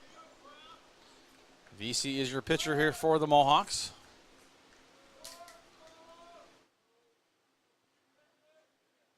So with the 1 out, here's VC, who winds and delivers and puts it down low for ball 1. And the count 1-0 to Caden Hart. Hart from Virginia Tech. Again, hitting .233 is Hart this season. He is the center fielder tonight for the Dogs. 1-0 pitch from VC on its way. And a swing and a miss as Hart chases that one. And the count now 1-1. So with the 1 out, runner on first here for the Dogs. That J.P. Kusick, the catcher, is at first base. And he takes a few steps off the bag. And here's the 1-1. And that one had a lot of movement, but got a piece of it and fouled it off. And the count now 1-2. So 1 ball and 2 strikes to Caden Hart. John Ramsey is on deck for the Dogs. So Dogs down 3-0, looking to put up some runs up here on the board here in the bottom of the 4th. Is trying to keep this game close here with Amsterdam. Always tough when they get up on you with the arms that they have in the pen. 1-2, here's the pitch.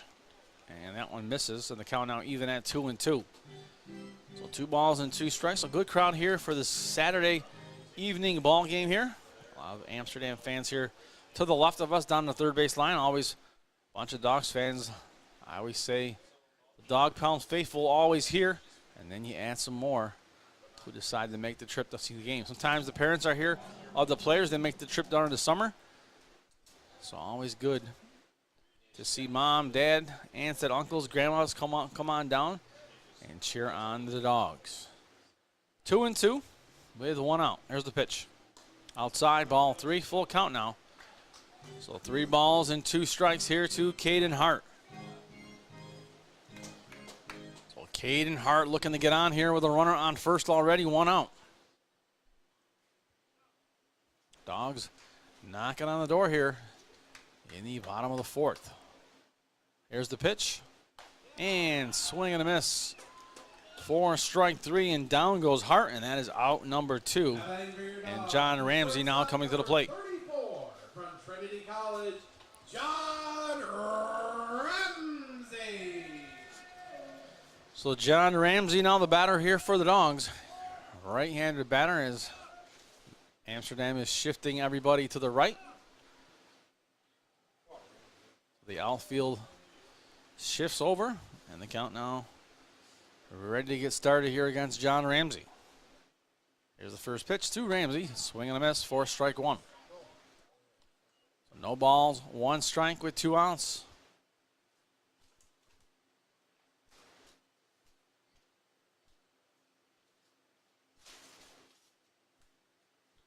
Oh, and 1 the count now. And the pitch, swing and a miss. And Ramsey now down 0-2 in the count. So VC trying to shut him down here as being told raindrops are being felt. And you feel that little wind change. That's usually the warning that here it comes. 0-2. Let's hope that it blows over quickly. We don't see much of it here at Little Falls. That one misses for ball 1. The count now 1-2. 1 ball, 2 strikes. Big old dark clouds above us here. Not looking pretty. 1-2. Again, doesn't take long for the wind to shift and the clouds will go the other way, and that's what we're hoping for. So if you're out there, do your little rain go away dance. And the count 2-2. So 2 balls and 2 strikes Some fans here starting to take cover as they sense something coming here. 2-2. Here's the windup and the pitch by VC down low for ball 3. Full count now to Ramsey. So 3 balls and 2 strikes.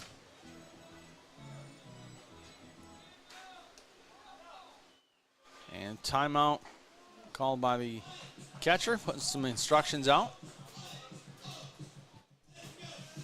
So a full count here to John Ramsey with 2 outs and a runner on first base. Here's the windup and the pitch, swing and a miss. And that does it for Ramsey and the Dawgs as we head to the top of the 5th. The score remains 3-0 Amsterdam. Back after this.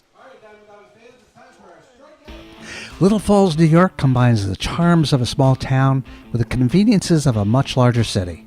Of course, you'd expect to find welcoming people, beautiful scenery, family-friendly activities, and plenty to do outdoors. But you might be surprised to find that Little Falls, New York also has an espresso bar, gem shop, art center, French restaurant, antique centers, local hospital, and extensive civic services and amenities. Not to mention homes both beautiful and affordable, nestled in a dramatic natural setting amongst steep hills that descend to the Mohawk River and Erie Canal. Little Falls, New York. It's a great place to spend a few days or a lifetime.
And welcome back, fans, for the top of the 5th inning. We have a new pitcher on the mound here warming up for Mohawk Valley. That is Cole Geedy. So Cole Geedy from Herkimer College. He's taking a few warm-up tosses here tonight. So Cole Geedy taking a few last warm-up tosses. A little bit of a drizzle has come down here at Vets Park, and we're hoping that that's all it is.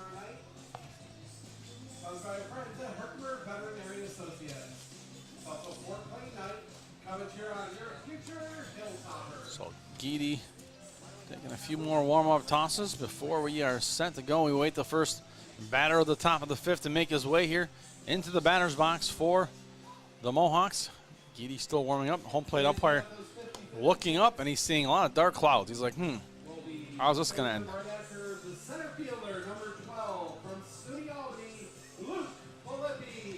So back to the top of the lineup we go here in the top of the 5th for Amsterdam. It'll be Luke Filippi, John Young, and Brandon McCrane. So first, Luke Filippi, who was hit by a pitch in his last at-bat. He's going to step into the box here to face the new pitcher for Mohawk Valley, Cole Geedy from Herkimer. Here's Geedy. Geedy, a left-handed pitcher. So lefty versus righty here. And hat falls off of Geedy. Throws so hard. He's got a big old head of hair there. Something that some of us are jealous of. Not going to say who. 1-0. It's been a while since I had a big old head of hair. Like when I was 16, I think. Last time I think I had the whole ensemble. 1-1. As my mom would always say, it's because you wear a hat. No, it's not, Mom. No, it's not. 1-1. Remember, we used to have a pitcher here. He used to, I can't remember who it was. Ezzo probably remembers. But every time he used to throw the ball, his hat would come off. 1-1. And that one's fouled off the count of 1-2. So 1 ball, 2 strikes. I think at one point, Trav said, I think we got to get you a bigger hat. So 1-2.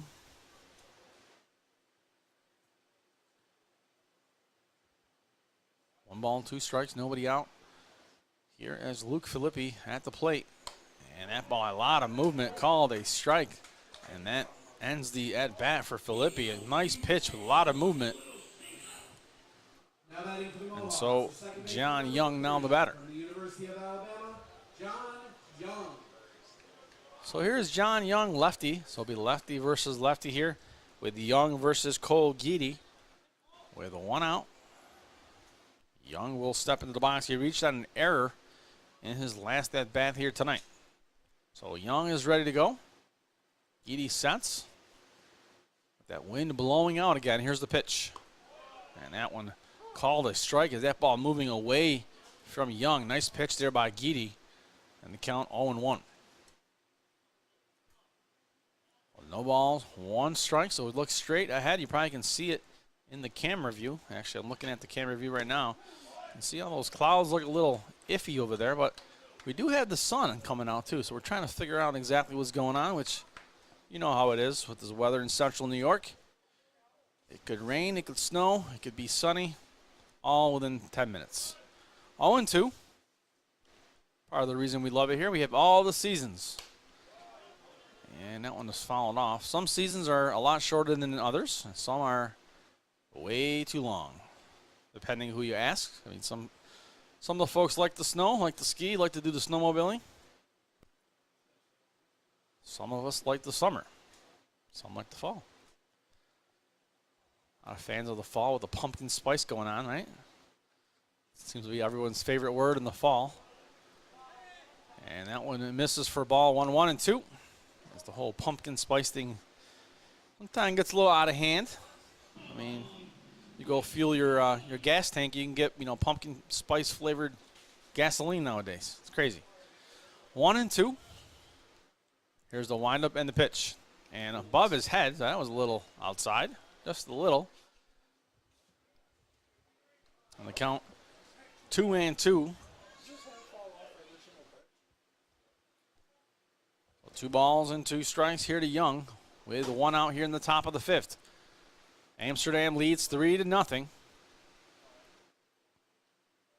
Geedy now is set and is ready to deliver on the 2-2. He winds now and delivers, and it is outside for ball 3. So 3 balls and 2 strikes now here from Geedy to John Young.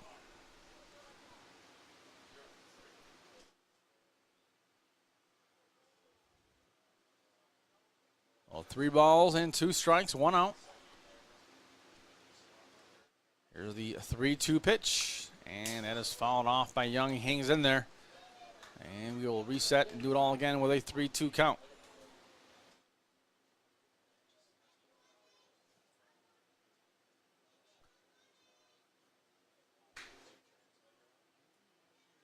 So Young is set, and Geedy is getting set, and here comes the 3-2 pitch from Geedy to Young.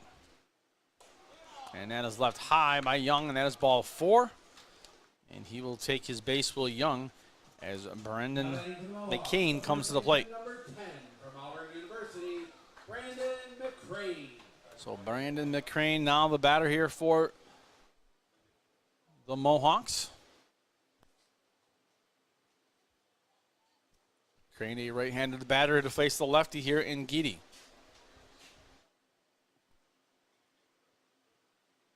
So 1 out here.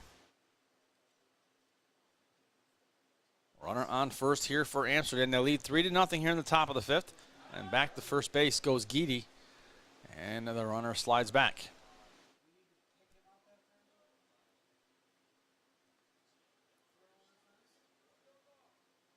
So 1 out here for Geedy in the top of the 5th. And it sends that one across for a call. Striking the count 0-1. McCrane from Auburn University. We'll step back into the box here to face the pitcher, Cole Geedy. 0-1 count from Geedy. Here's the windup and the pitch. And that is high for ball one, and the count even at 1-1. 1 ball and a 1 strike. And runner on first, taking a short lead. Here's the pitch. Swing and a miss for strike 2 in the count now. 1-2. So 1 ball, 2 strikes here to McCrane.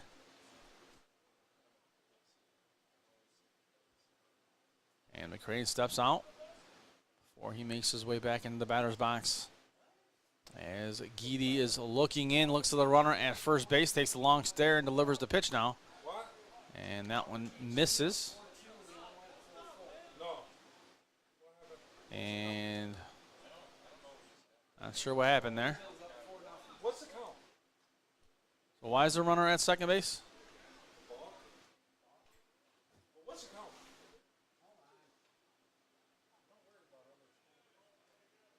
So it looks like they call the ball. Is that what happened?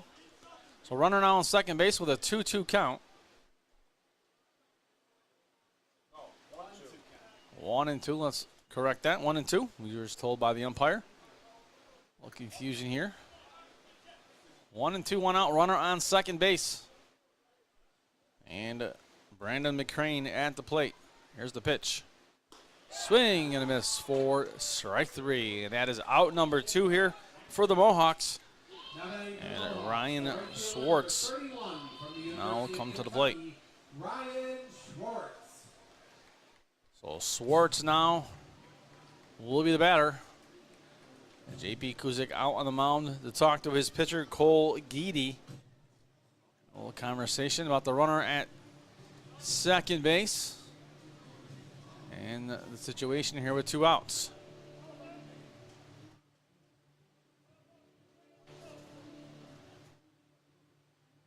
So everyone back in their positions as Ryan Schwartz takes a few more practice cuts before he steps into the batter's box. And looks like he takes 2 more swings. And now he is going to jump in the box with 2 outs and a runner on second base.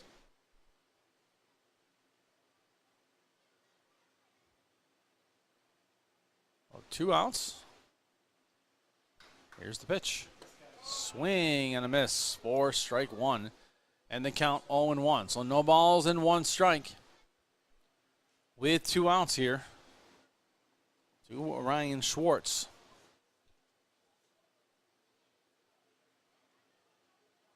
Oh and 1.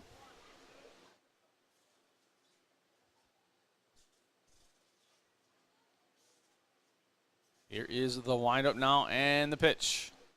And that one misses. And the count now 1-1. So 1 ball and 1 strike.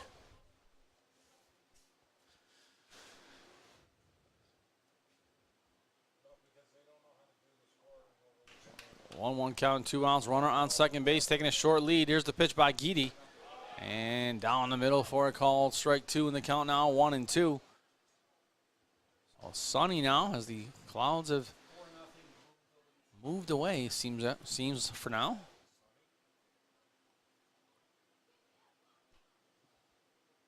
So 1-2, we're in the top of the 5th here, 3-0. Amsterdam Mohawks ahead.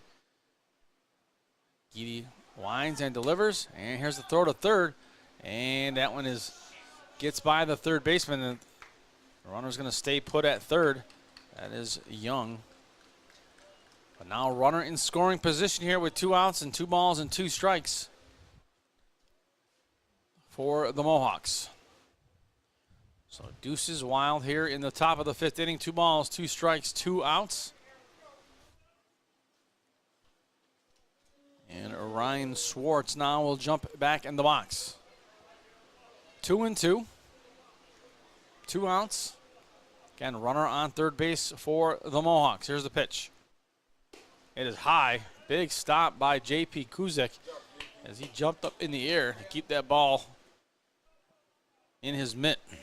So big attempt there and big stop by Kuzik because that pitch was high and he had to go up and go get it. 3-2 now.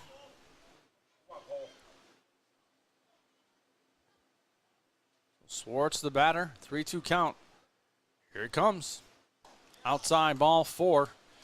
And he will take his base. Will Schwartz now runners on the corners here for Amsterdam in the top of the 5th. Hitter number 18 from Gulf Coast Community College, Bray Touchstone. So here is Brady Touchstone. Hit by a pitch in his last at bat. He's got 1 home run on the season. And he's going to step into the batter's box with runners on the corners and 2 outs here in the top of the 5th. Looking to add to that 3-0 lead for Amsterdam. Cole Geedy, the pitcher, on the mound. Here's the windup and pitch by Geedy. And call strike inside portion of the plate. 0-1 the count. So don't forget, fans, Dogs are back here tomorrow night. Playing 2, kind of. It is 2 games, but that first game is in the 9th inning. And then after that, we're going to go to the second game against the Saugerty Stallions. So no balls and 2 strikes now to Touchstone. So if we're looking for some baseball, tomorrow, good day to come out to the ballpark. Still a good day to come out here tonight. We are in the top of the 5th, so you can still catch some baseball if you get here quickly. And that ball hit past the third baseman. And that's going to score a run for the Mohawks. They're going to jump up to a 4-0 lead after this single by Brady Touchstone. So Chase Holcraft now due up here for the Mohawks. So Holcraft, a right-handed batter, making his way to the plate with a 4-0 advantage here in the top of the 4th. So the 3rd, the 4th, and the 5th inning are the innings that Amsterdam has jumped on Mohawk Valley with runs. 1 in the 3rd, 4th, 2 in the 4th, 1 in the 5th. And that's popped up into center field. And that's going to do it for the inning, but not before 1 run scores. And Amsterdam extends their lead to 4-0. Back after this. Visit the Daily Post and stay connected with the latest news, information, and events in the Mohawk Valley. Our mission is to generate interest in the area and connect residents in a more meaningful way by facilitating deeper conversations about how these stories will shape the future of the Mohawk Valley. Join thousands of weekly visitors who stay up to date with feature stories, interviews, videos, our event calendar, and print publication, the Mohawk Valley Express. It's about timely local news for the community, keeping citizens informed about important issues, telling about the people who live and work here, and giving locally owned businesses the opportunity to reach a very targeted audience of locals and tourists alike. It's a whole new form of media-rich content developed specifically for today's mobile lifestyle and listeners. You can download our iOS app in the iTunes Store, listen to our podcast, or sign up for our weekly email newsletter. Stop by today at thedailypost.digital. You'll be glad you did.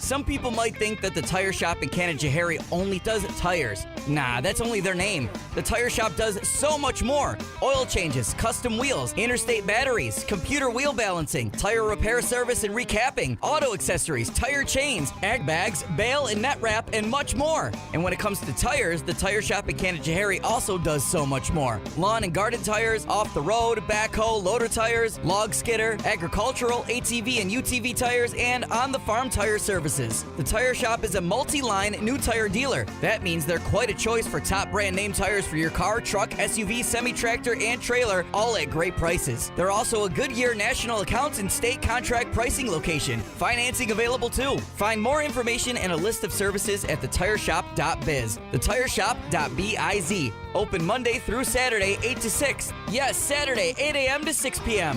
The Tire Shop, 155 Erie Boulevard in Canajoharie. And we are back, fans. And Justin Hurd will lead things off here in the bottom of the 5th. Takes the first pitch, does Hurd for a strike, and the count is 0-1. So it'll be Justin Hurd, Ian Oschlager, and Brandon Hawk here due up in this bottom of the 5th inning. Dogs down 4-0, so they got to get on the board here quickly. They want to wait to the late innings here against the Mohawks. So 1 ball and 1 strike here to Hurd. As Vesey is the pitcher for Amsterdammers. The windup and the pitch, big swing and a miss for strike 2, and the count now 1-2 to Justin Hurd. So Hurd jumps out of the box, makes some adjustments to his gloves before he's going to jump back in here, facing a 1-2 count. So Vesey shakes one off, and he agrees to the second one here. Likes with a catcher call, and he delivers the pitch outside for ball 2, and the count 2 balls and 2 strikes. So 2-2 from Vesey here to Hurd. Nobody out. 2-2 pitch on its way from Vesey. And Vesey will wind and deliver. Here it is. And big swing and a miss by Justin Hurd. He strikes out as Ian Oschlager now will come to the plate for Mohawk Valley. 14 from RPI, Ian Oschlager. So here's Ian Oschlager. Oschlager struck out in his first at bat here tonight. He's going to step into the batter's box to face Vesey here with 1 out. Nobody on. Dogs find themselves down 4-0, and that pitch sails high for ball 1. 1 ball, no strikes to Oschlager. Oschlager hitting .217 from RPI, and the 1-0 pitch on its way. And that is popped up, and it is caught by the catcher here right in front of us. And that was Danny Perez making the catch for out number 2. Number 23 from Herkimer College, Brandon Hawk. So Brandon Hawk is now your batter here for the Dogs. So quickly 2 outs here in the bottom half of the 5th for the Dogs. So Hawk looking to keep things moving here for the Dogs in the bottom half of the 4th inning. He got to chip away at this 4-0 lead. And no time better to start than now. That one in the dirt by Vesey, and the count 1-0. A 1 ball, no strikes here to Brendan Hawk. Bottom of the order. Hawk was hit by a pitch in his first at bat, or last at bat, I'm sorry. And he hits that one to third base. Third baseman scoops it, throws across the diamond. And that will do it for the inning. That was third baseman Alex Youngus throwing over to first to end the inning. So no runs on the board for Mohawk Valley. The score remains 4-0 Amsterdam.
Hey fans, tell the world you are here at Veterans Memorial Park watching your Mohawk Valley DiamondDawgs.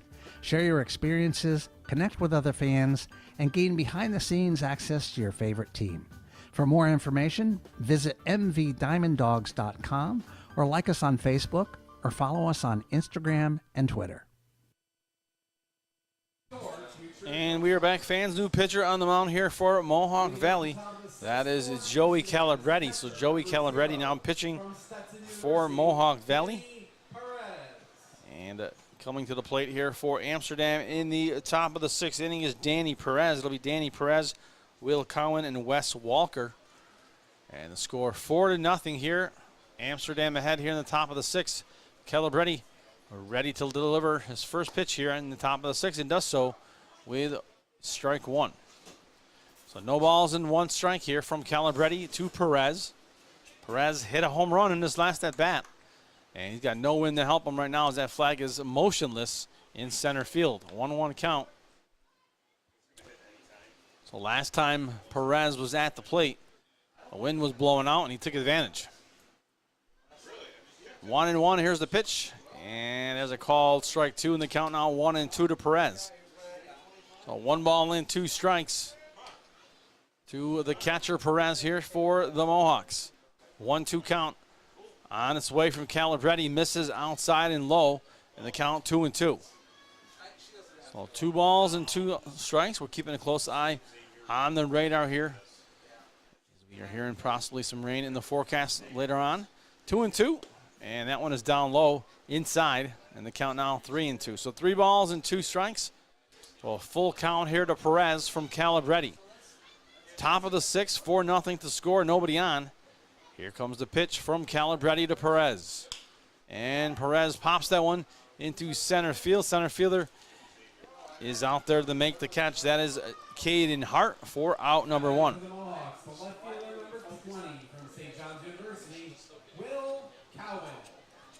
So Will Cowan, who singled in his last at bat's going to come to the plate here for Amsterdam, and he's going to do so with 1 out, facing Calabretti here for the first time in this ball game. So here's the batter jumping back into the box is Will Cowan. Here's Calabretti with the pitch down low, and the count now 1-0. So Scott's back here to join us. Welcome back, Scott. Doing some running around on the field. Well, you know, it's just one of my responsibility here is coordinating the cameras too and all that. And well, we had some inclement weather coming in, so we decided to swap the camera angles around. If you're watching, you probably noticed it's a little bit different. The reason we did that was to get the cameras closer to indoors in case we got to quickly break down and get back indoors, because you know what? Those electronic cameras do not like water. Yeah, 1-1 pitch. That's what I was telling our fans earlier, is that we're going to see a different view for a little bit, because we are trying to get those cameras closer to our garage area here. So 1-2 count. Still, our crew is doing a great job moving those cameras around and getting the angles for you. So yeah, water on those cameras is like feeding the gremlin after midnight. So 1-2, and that ball hit sharply to center field. And so a base hit here with the 1 out by Will Cowan. So that's his 3rd hit of the game. He's doubled and singled twice, has Cowan, and Wes Walker now will come to the plate. Walker walked in his last at bat. So here's Wes Walker. He's a left-handed batter for the Mohawks. 4-0 lead here for Amsterdam. yeah, just a night where the Dogs are having some trouble getting the offense going so far, but you still have a few innings left to play, so no need to panic just yet. No, they keep plugging away, I'm sure. And the problem is Amsterdam is continuing to do the same thing. Oh, for sure. That one is falling off the count 0-1. Amsterdam is one of those teams that are going to keep laying it on you.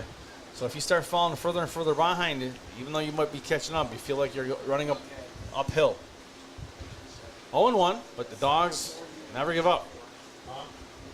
Kind of like the Gremlins. That's right. That's right. It just depends on whether you get gizmo or stripe. That's 1 ball and 1 strike. Or 1 stripe. Right, 1 stripe. Now you're going to think about that for the rest of the game. Man. A lot of things going through my head. Too many. 1-1. Don't want to know.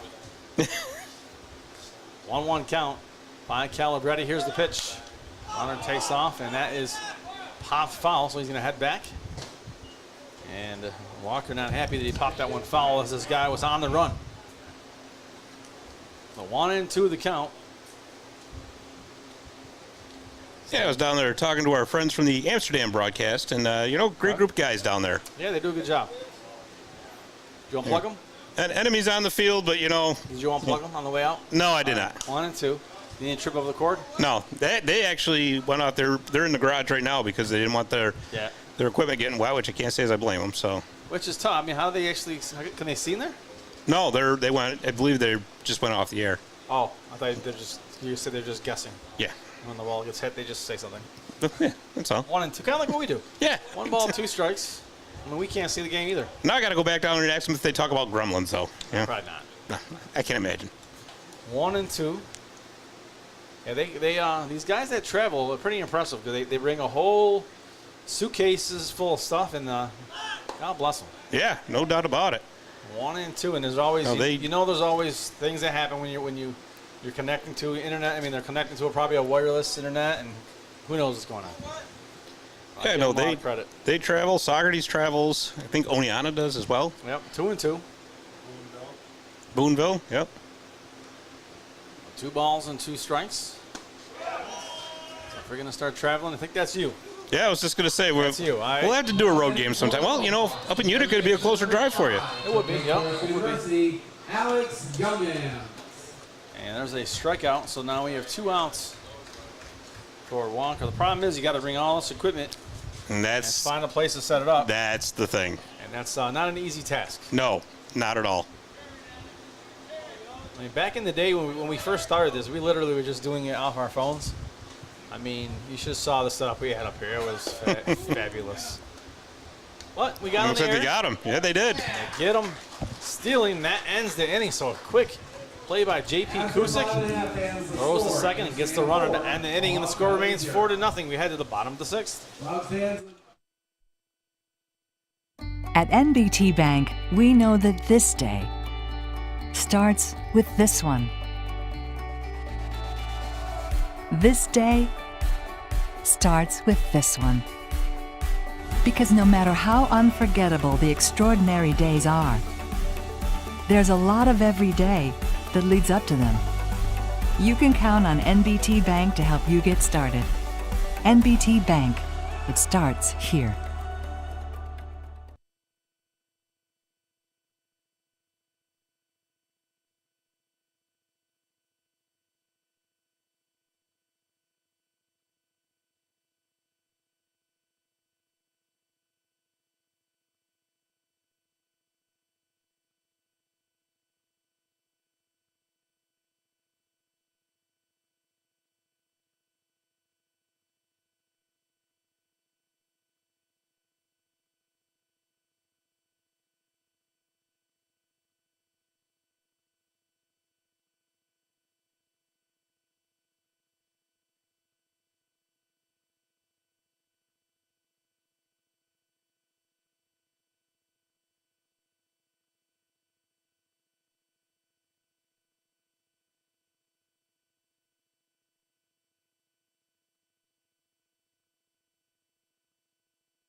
And we are back for the bottom of the 6th inning. Dawgs down 4-0.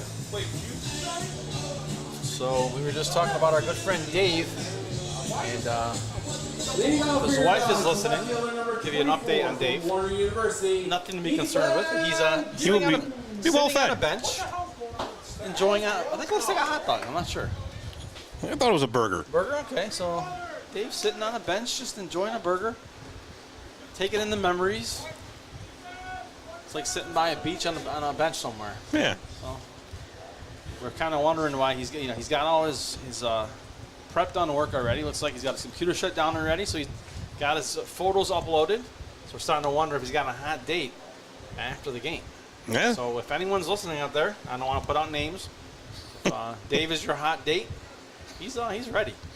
He's resting on the bench. He's probably gonna take a nap soon. Honestly, he's gone.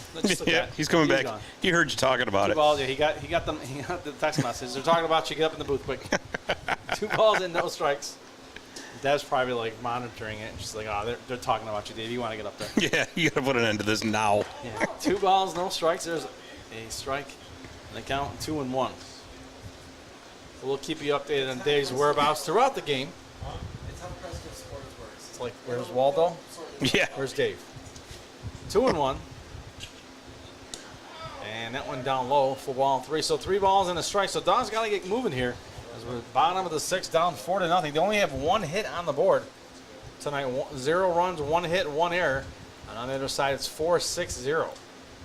Well, but you know what, though? It takes 1 break. It really does. You know, if you can get a couple runners on board, start chipping away. You know, get a run back, get the confidence going, keep the train moving, and then next thing you know, hey, you're back in it.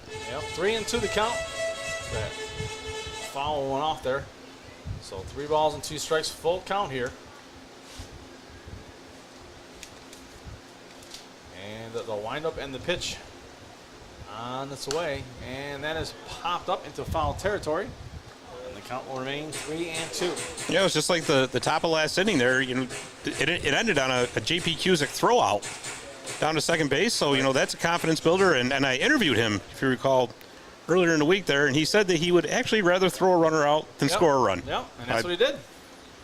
Did just that, right? So, yeah, he carried through, you know. So that one's fouled off, and the count now remains 3-2. So Vesey, the pitcher on the mound for the Mohawks. And he came in to replace the starting pitcher, Skelding. And now the 3-2 count. Here's the windup and the pitch.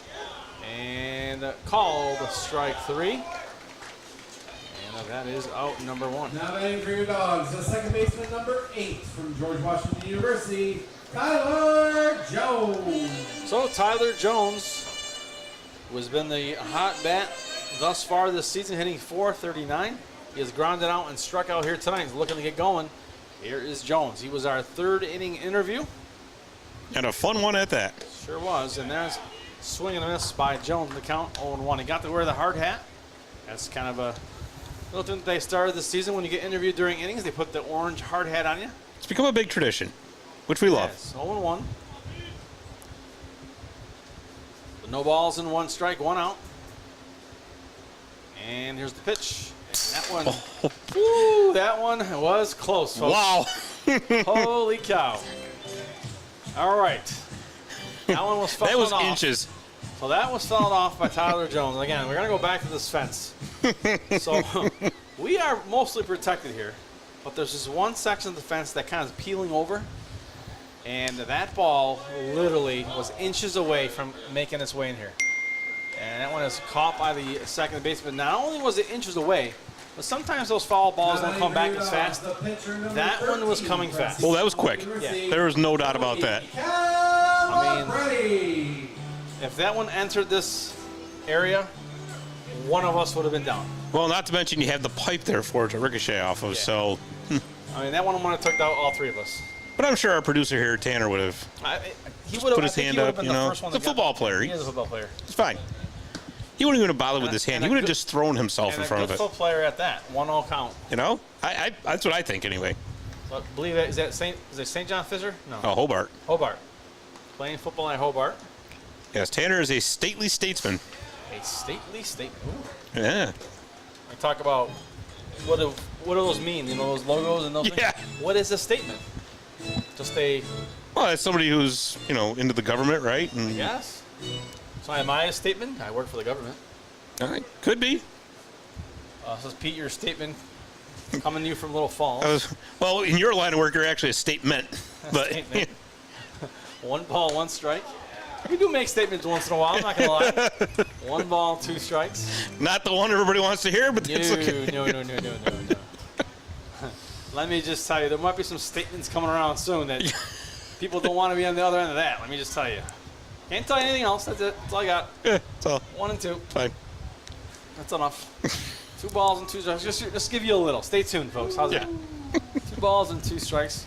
It's taken years out of my life, just so you know. The mental capacity, brain power I've had to use for some of this stuff. I didn't even know I had it. Well, if that doesn't get you, probably a foul ball here will. So 2 balls and 2 strikes. That one called strike 3. And that will do it for the inning. So no runs scored, 4-0. The score remains. If you're looking for some shopping and dining, head on over to Canal Place, where you will find quaint shops, galleries, restaurants, and inns situated in the old mill buildings and storefronts along the waterfront of Canal Place. They've become known as the happening place for the arts in the Mohawk Valley. Not so long ago, many of these buildings were working mills serving the garment industry. Even today, after conversion to serve as retail space, many of these rugged but lovely structures speak to our great regional manufacturing heritage. If you're looking for fine arts, entertainment, or antiques, you simply must pay a visit to Canal Place.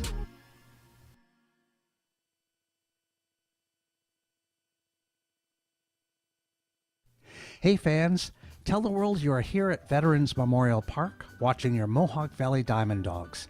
Share your experiences, connect with other fans, and gain behind-the-scenes access to your favorite team. For more information, visit mvdiamonddogs.com or like us on Facebook or follow us on Instagram and Twitter.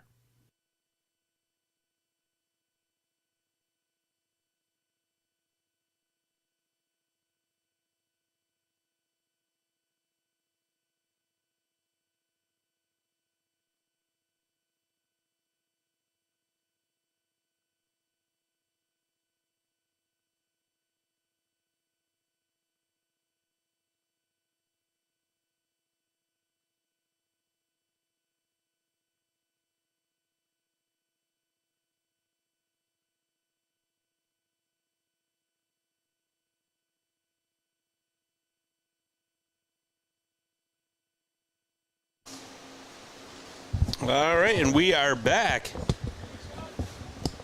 We are now into the top of the 7th inning with the Dogs trailing 4-0. We have a new pinch hitter in for the game. Is Peyton Jemison coming into the ball game here, and he fouls that one off. I try to turn the lights on here. We normally go dark here because we get a lot of bugs and stuff in here, and it's getting kind of dark, kind of hard to see some of the scorecards.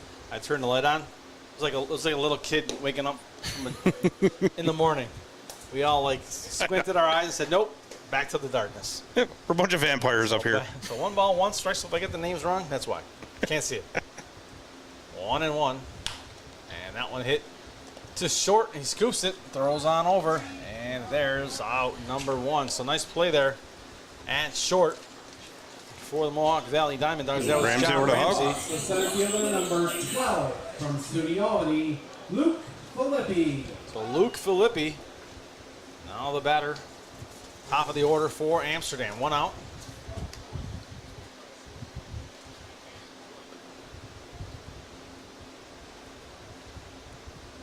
With 1 out, here comes the pitch from Calabretti. And that one is hit to the third baseman. And Hurd scoops it up and throws over to first for out number 2. So just like that, 2 outs here for Amsterdam. Well, that was a nice play by Hurd, too, because that took a funny hop. It was a hard one hopper, and Hurd stayed with it, and there you go, 2 outs. They call it the hot corner for a reason, right, Scott? That's right. Hot corner on a hot night. It's not just hot because the sun shines more down there. That's for sure. You always talk about what the toughest position is. I always think the toughest position is catcher because you're just grinding all day. But besides that, that's a tough spot. Third base is a tough spot. Oh, it sure is. But catcher, you take a beating back there. Oh yeah, you're different. You're a different breed. Like same thing when you talk about goalies. Yeah. Different breed. Different breed. I mean, you eat dirt every day pretty much for a living. Kind of like a hockey player eats ice. Or put a tremendous amount of pressure on your knees. Oh, yeah. I don't know how they do it. I could barely squat down and pick up my pencil. I know. 1 ball, 1 strike. 1-1. And it helps that they're a lot younger than we are. Well, there's that. But I even wonder if I could do that when I was younger. I don't think I could. 1-1. Not that flexible, I guess. That's popped foul on the count 1-2. I can squat down. It's just a matter of getting back up. That's a problem. I mean, not much you can do in that squatted position every day. So you do have to get back up again. Unless you're planting stuff all the time. Then you could be a squatter. 1-2. Just trying to find other career opportunities for you. I'm just going to let you roll with it. All right. That's all right. Just trying to figure out where else I can put you for a career choice if you just can only squat and you can't get up ever again. There's got to be something you can do. 1 and 2. So if you have any jobs for Scott, where he doesn't have to stand up, he can just be squatted the whole time, please let us know. I'm afraid to see what's going to come through on this one. 2 balls and 2 strikes. I got a job for him. He can jump out on the roof and put the speakers out. Yeah, he's got to stay there though. He can't. He's got to get back up. Can't just. No, all you have to do is jump out the window and put the speakers out. Then he can't get back up. 2 balls and 2 strikes. Can't get back in. Nice There's pitch. a curveball that curves in and gets him on strike 3. So that'll do it for the inning. And the score remains 4-0. We head to the 7th inning, 4-0. Amsterdam ahead. At NBT Bank, we know that this day starts with this one. This day starts with this one. Because no matter how unforgettable the extraordinary days are, there's a lot of every day that leads up to them. You can count on NBT Bank to help you get started. NBT Bank, it starts here.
Number 16, now playing third base for Amsterdam. And we are back. So a few changes here for Amsterdam. So at third base now is Peyton Jemison. So Peyton Jemison at third base. And we have a new pitcher on the mound for the Mohawks. It is Tai Cheng En. So Tai Cheng En now pitching for the Mohawks. So bottom of the 7th here, Dogs are down 4-0. Well, you know, if you're the Dogs, you just went through a 1-2-3 inning in the top of the 7th, so you got to start building on this. Yeah, so now's the time that they got to get things going here, for sure. You always like to believe it's never too late, but the Dogs are, quickly starting to run out of runway here. So it would be wonderful if Cusick could get on base here, lead it off, and they got to get some runs. Yep. Here's JP Cusick ready to go up against here Tai Cheng En. And Cheng En is ready to go, and here's the pitch. And puts it down the middle for a call, strike 1. So first pitch by Cheng En is a strike to start things off against the catcher for Mohawk Valley. 0-1. Here's the windup. Slow windup by Cheng En. Here's the pitch. And that one has popped up to the third baseman, the new third baseman. So quickly getting his work in is Peyton Jemison with the catch there. Wasting no time down there at the hot corner. 29 from Virginia Tech, Caden Hart. So Caden Hart, now the batter for the Dogs. Hart from Virginia Tech, was hit by a pitch and struck out in this ball game. So first time up here against Cheng En, and let's see what happens here as he winds and delivers on the pitch. And that one is hit to center field. Center fielder backing up. Yep, misjudged that one. As he came in to get that, and that one went right over his head. And a double quickly there. And there you go. That's exactly what I was talking about right there. Get some momentum built off a good top at the 7th inning. Now you got a runner in scoring position. Here you go. There's just no doubt about it now. The Dogs have got to get Hart home.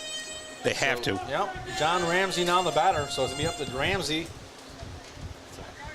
trying to do that with 1 out here. So runner on second base as that ball sailed over the head of the center fielder. He came in for it and then quickly realized, I better start backing up. And well, not enough time. It's really tough out there right now because you're in that twilight, right? So you still have a little bit of sunlight out there, but it's mostly the artificial lights here, and that can really alter how you see the ball, especially out there in the outfield like that. Yep. That one misses or comes in for a strike. The count 0-1 now. Come on, Ramsey. So no balls and 1 strike to Ramsey. So Cheng En has when he lines up for his pitch, he kind of pauses for a second before he comes to the plate. And here he goes, looks at the runner at second, takes another glance, and now he lowers the pitch. And that one is hit to left field into the gap between the left. They're going to send Hart. Right, He's going to score, mishandled. So Hart will score, and the runner's going to advance all the way to second base is Ramsey. And so the Dogs have gotten on the board here, 4-1 here in the bottom of the 7th. It's just what the Dogs are looking for. A lot of barking down there in the dugout. Finally, we got the run to get across. Now there's your momentum builder. You got to keep it going now with Justin Hurd. So we're going to have a pinch runner as well. No? Justin or no? Hurd. No, I think Sorry. he just had to change his equipment. Yep, my bad. So here is Hurd at the plate.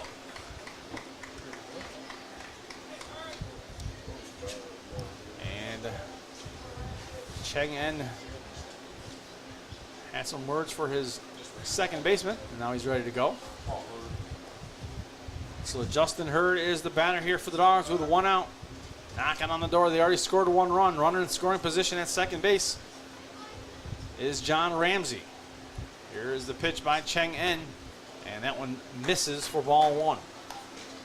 Well, with as hot as the Dogs' offense has been lately, you had to know that at some point they were going to break through.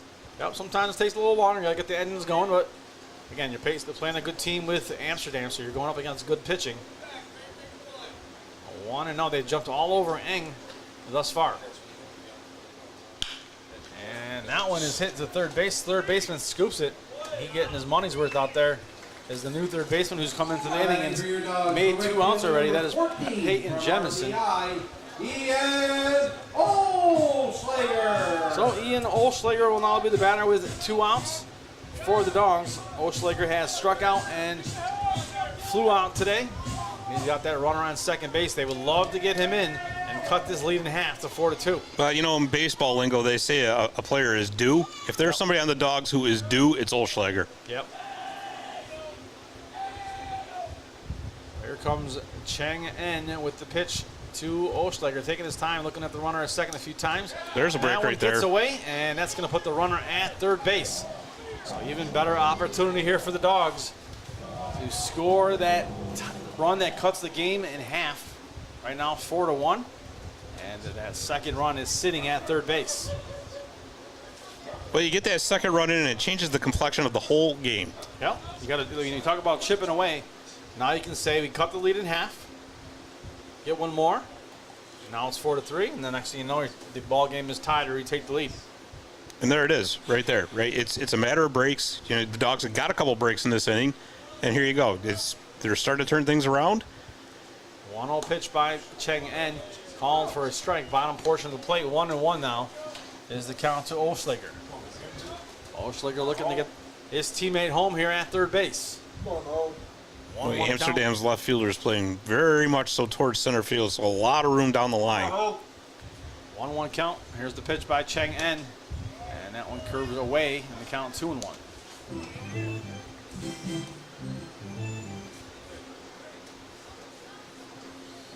2 balls and a strike, 2 outs, a runner on third base, 4-1 is the score. DiamondDawgs trailing here in the bottom of the 7th. They got a runner on third, and Cheng En is ready to deliver on the 2-1 to Olschlager. And that one called a strike, outside corner. Looked a little outside here, but got that outside portion of the plate, and they gave it to him. So deuces wild here, 2 balls, 2 strikes, 2 outs. Olschlager's certainly going to have to be aware of that now. And 2-2 pitch on its way from Cheng En. And swing and a miss. And Olschlager strikes out to end the inning with a runner left stranded at third. With the Dogs score a run, and the score now 4-1. We head to the top of the 8th. Visit the Daily Post and stay connected with the latest news, information, and events in the Mohawk Valley. Our mission is to generate interest in the area and connect residents in a more meaningful way by facilitating deeper conversations about how these stories will shape the future of the Mohawk Valley. Join thousands of weekly visitors who stay up to date with feature stories, interviews, videos, our event calendar, and print publication, the Mohawk Valley Express.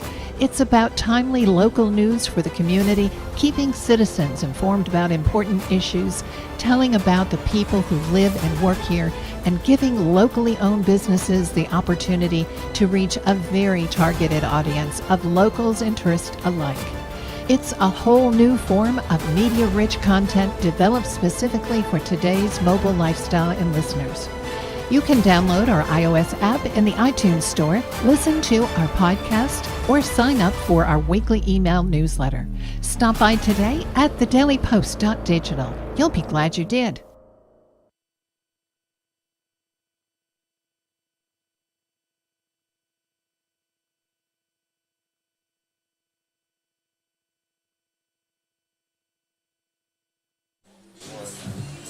We are back for the top of the 8th inning, fans. It is 4-1. We're coming to you from Vets Memorial Park. 4-1. Amsterdam Mohawks ahead for some perfect game collegiate baseball league action.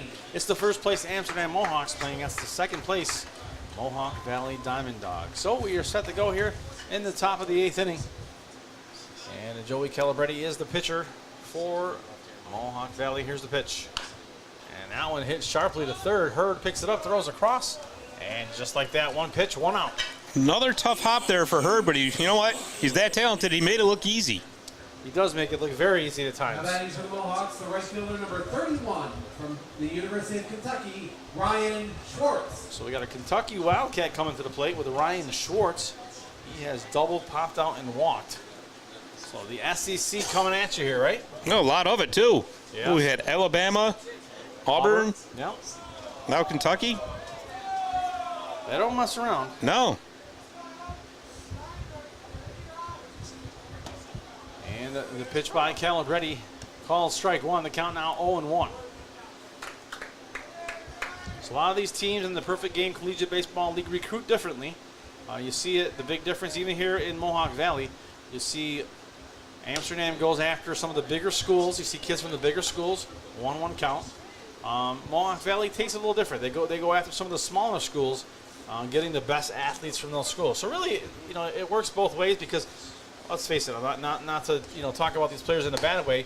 But some of these guys that are coming from Alabama, Auburn, they might not be your everyday players for those teams because those guys are putting in work elsewhere. Sure, but you know what though? You got a plethora of talent in the smaller schools too, which is what the Dogs see year in and year out. Yep, 1 and 2, and they work. Listen, it works for everybody. We got two banners up here, and Amsterdam has a couple. 1 and 2. So they're doing something right. And that ball hit the second and got past the first baseman. Nice dives play. for it, makes the play. Wow. As he had to stretch out for that one at first base. A real nice play by Hawk. I couldn't quite tell if Calabretti got a piece of that before it got to Jones, but what a stretch by Hawk. I mean, we talked about that last game. That hurts to watch for me. Yes, it does.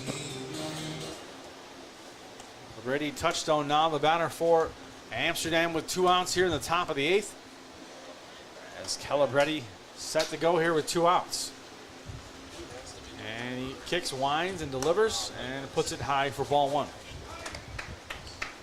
Amazing when you watch these players out here, from both teams, just the level of talent and athleticism they have, amazing. Absolutely. I mean, this is, talk about the minor leagues. I mean, this baseball right here is fantastic. See ya. That one, there you go. Quick inning. That one's hit to the second baseman, and that does it for the inning. So a quick 1-2-3 inning for Amsterdam. The score remains 4-1. Bottom of the 8th coming up. Little Falls, New York combines the charms of a small town with the conveniences of a much larger city. Of course, you'd expect to find welcoming people, beautiful scenery, family-friendly activities, and plenty to do outdoors.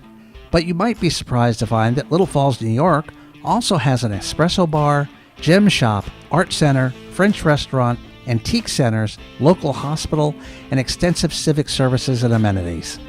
Not to mention homes both beautiful and affordable, nestled in a dramatic natural setting amongst steep hills that descend to the Mohawk River and Erie Canal. Little Falls, New York. It's a great place to spend a few days or a lifetime.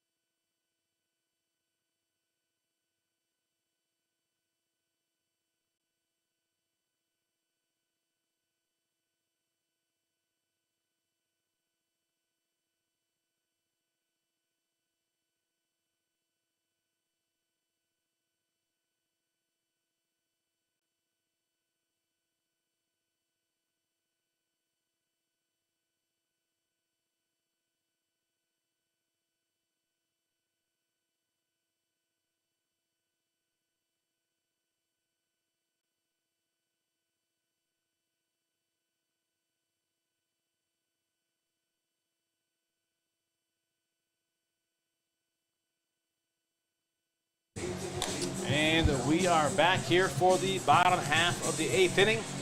Time running out for the Mohawk Valley DiamondDawgs. They're down 4-1. And a new pitcher coming on here for the Amsterdam Mohawks with number 44, Derek Duval. So Derek Duval now warming up here in the ball game in the bottom of the 8th for the Mohawk Valley. For the Amsterdam Mohawks, with the Mohawk Valley DiamondDawgs coming to the plate. And that is going to be Brandon Hawk leading things off. Well, here's the good news for the Dogs, though. They've come through with strong defensive and pitching efforts here the past 3 innings, and now you have to build on. I mean, that's a Captain Obvious analysis right there, but down 3 runs in the bottom of the 8th, you got to get base runners here and now. Yep, a couple of runs what they're looking for here in the bottom of the 8th. They don't want to save all that for the bottom of the 9th. And so it'll be Brandon Hawk, and then it'll be Ethan Hughes, followed by Tyler Jones. And here's the pitch by Duval. And that is strike 1. The no balls and 1 strike. Duval is set to go. Hawk is ready. Here's the pitch. And that one sails in low. And the count even at 1-1. So 1 ball and 1 strike. We are in the bottom of the 8th inning, coming to you from Vets Memorial Park in Little Falls, New York. It's Perfect Game Collegiate League Baseball.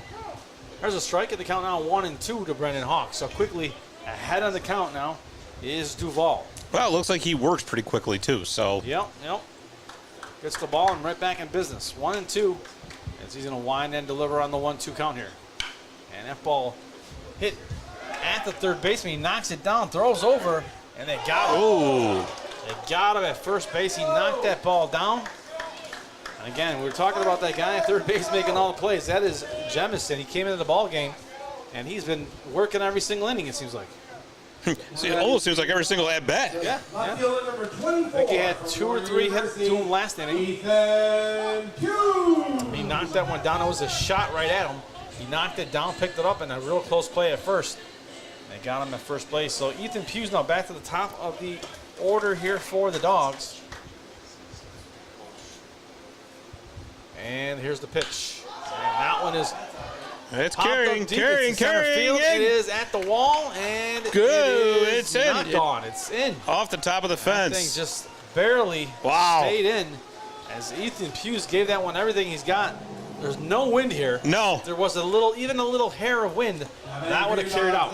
He was about 3 inches short of a home run right there. But again, like I said, here you are, bottom of the 8th now. Now you got a runner on second base. You got 1 out. Tyler Jones has been red hot over the past week and a half. Yeah, he has. Here, it sets the table. Yeah. So here's Tyler Jones. And again, we were just saying that wind's been blowing all night. And just so happened to be for for Hughes' at bat, not a shred of wind anywhere. A whistle would have got that thing out of here. Yeah. But that's baseball, as Susan says. That's baseball, John. That's right. My favorite Susan impression there. Still a little angry at the Yankees. I think I never got a phone call after John left. Well, still time. I'm thinking they had the wrong number. Yeah. We'd miss you, though. Oh, I miss you, too. I miss you a lot. No balls and 1 strike. I just listen to those broadcasts, and I can hear. I like to listen to the radio broadcast more than anything. And you hear the guy in the background feeding information to them. And Yeah. I don't know what happened because that was never been. That one has popped up into Had to be right deep enough to field. tag. And that one was going to tag up and go to third. A good throw. Whoa. He got there quickly. Whoa. That was a little closer than you wanted it. That was close. Yikes. So with 2 outs, Joey. here's Joey Calabretti, who's also the pitcher. As I was saying, Scott, so I've been listening to those radio broadcasts, and they changed something in the booth because you can hear the guy in the background giving out stats, giving out attendance, and you hear it a second before they say it on the air. So you hear the guy in the background giving like all cool tidbits. You know, he's like, "Oh, that's Joey Calabretti's 3rd hit in 4 games," and then 2 seconds later, the guy on the air was like, "That's Calabretti's 2nd hit in 4 games." I'm like, I can hear you in the background. It's like an echo. So I don't know that they've changed something because that was never you never heard that guy in the background. So I'm not sure what they did. Well, you would think that It's going to lead that foul. one's foul. You would think a major league broadcast they can figure that one out. And You would think make so. That not happen. But I don't know. Hey, you never know. Maybe it's a different setup, or Yeah, it's just weird. But because usually, as we know, that would come in over the headset. right. Which he's probably speaking it into a headset, and he's probably speaking it in his mic. But for some reason, you can hear him where before you couldn't. Maybe he was in a. I would think he would just put him in a separate booth. Right. But maybe money's tight, so they can't have the extra booth anymore. And you are talking about the Yankees. I don't think that's the case, but Well, if anything, they probably sold that booth for another. They probably said, you know what? Let's get that guy out of that booth and sell that booth to somebody. So you're right. Money's not the issue, but money always talks, right? that's right. I want to hit again to the third baseman. He's going to scoop it up, and it's all business at third base. He's doing all the work, and that ends the inning, and the score remains 4-1. We head to the top of the 9th. If you are looking for some shopping and dining, head on over to Canal Place, where you will find quaint shops, galleries, restaurants, and inns situated in the old mill buildings and storefronts along the waterfront of Canal Place. They've become known as the happening place for the arts in the Mohawk Valley. Not so long ago, many of these buildings were working mills serving the garment industry. Even today, after conversion to serve as retail space, many of these rugged but lovely structures speak to our great regional manufacturing heritage. If you're looking for fine arts, entertainment, or antiques, you simply must pay a visit to Canal Place.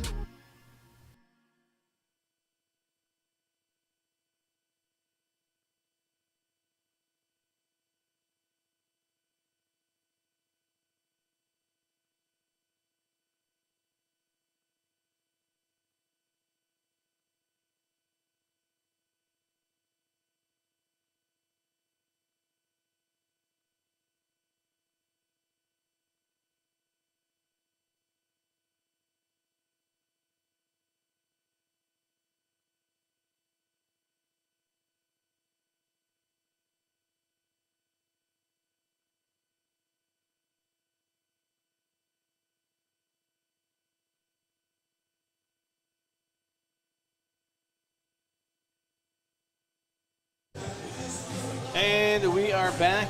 New pitcher on the mound is Walter Garrett for Mohawk Valley. So we are in the top of the 9th. That is 4-1. Mohawks ahead. Well, Garrett's been solid all season long for the Dogs, and I'm sure Coach Luby's thinking to himself right now, listen, I cannot have Amsterdam scoring any more runs. So It makes perfect sense to put one of his solid relievers in there. Make sure he slams the door, and you got to get those at least 3 runs in the bottom of the 9th. Right, I mean, that's the theory. You can keep it to a 3-run game. That's manageable. Anything beyond that, now you start getting to, you really need a deep rally. Right. 3 runs is definitely manageable, so I think you're right. Keep this game to 3, and then go into the bottom of the 9th inning and see what you got. Leading off is bottom right for the Mohawks is a pinch hitter number 15, Chris Holcraft. So Chris Holcraft is now the batter here for Amsterdam. So Holcraft are ready to go against Walter Garrett. Garrett, a lefty here. He's going to wind and deliver to Holcraft, the extra hitter. And that's popped up into foul territory, and the count will jump to 0-1 after the foul ball. That's a Nice souvenir for some of our young fans here sitting down the first base line. Yeah, I hear the name Garrett. I can't help but think of the movie Roadhouse.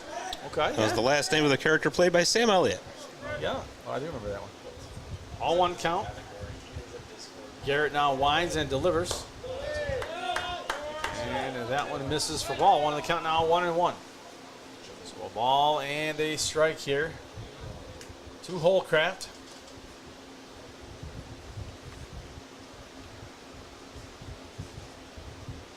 And here's the 1-1. And again, fouling off, and that'll count in 1 and 2. So Holcraft just getting a piece of it there, trying to hang on. Well, if you're Holcraft, that's what you got to do. Yep. You got to be in there to protect the plate, but Garrett's certainly into a pitcher's count right now, 1 and 2. Yep. And with no runners aboard, he can certainly try to get him to chase something out of the strike zone. 1-2 pitch, and that one just missing on the outside corner of the plate. The count now 2-2. That was close. It was. That was almost on the chalk line there. So 2-2. Pretty consistent behind the plate is the home plate umpire all game. Call a great game thus far. 3-2. And you know it's a good. The umps call a good game when you really haven't heard from him, seen from him all game. Yeah, very true. 3-2.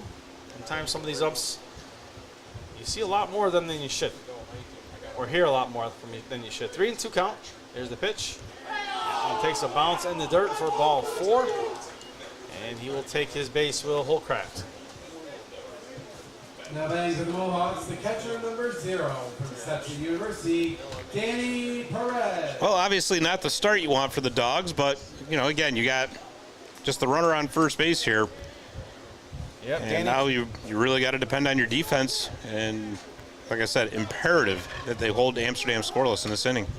For sure. Here's Danny Perez now, the catcher for the Mohawks, number 0. He bats on the right side here, facing the lefty and Garrett. Runner on first, taking a short lead. Nobody out. 4-1 lead here for the Mohawks.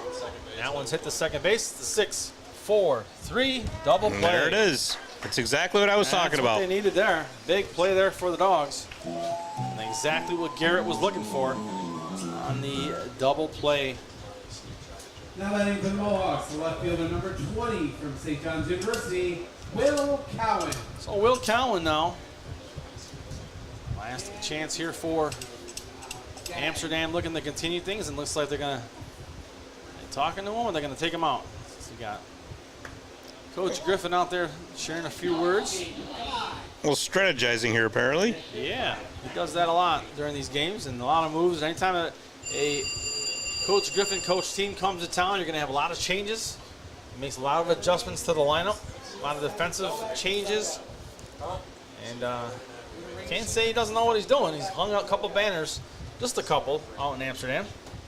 Yeah, you're very right there, Pete, and well, it certainly keeps us on our toes up here in the booth. Yeah, for sure. Great baseball mind is Coach Griffin. Here's the pitch.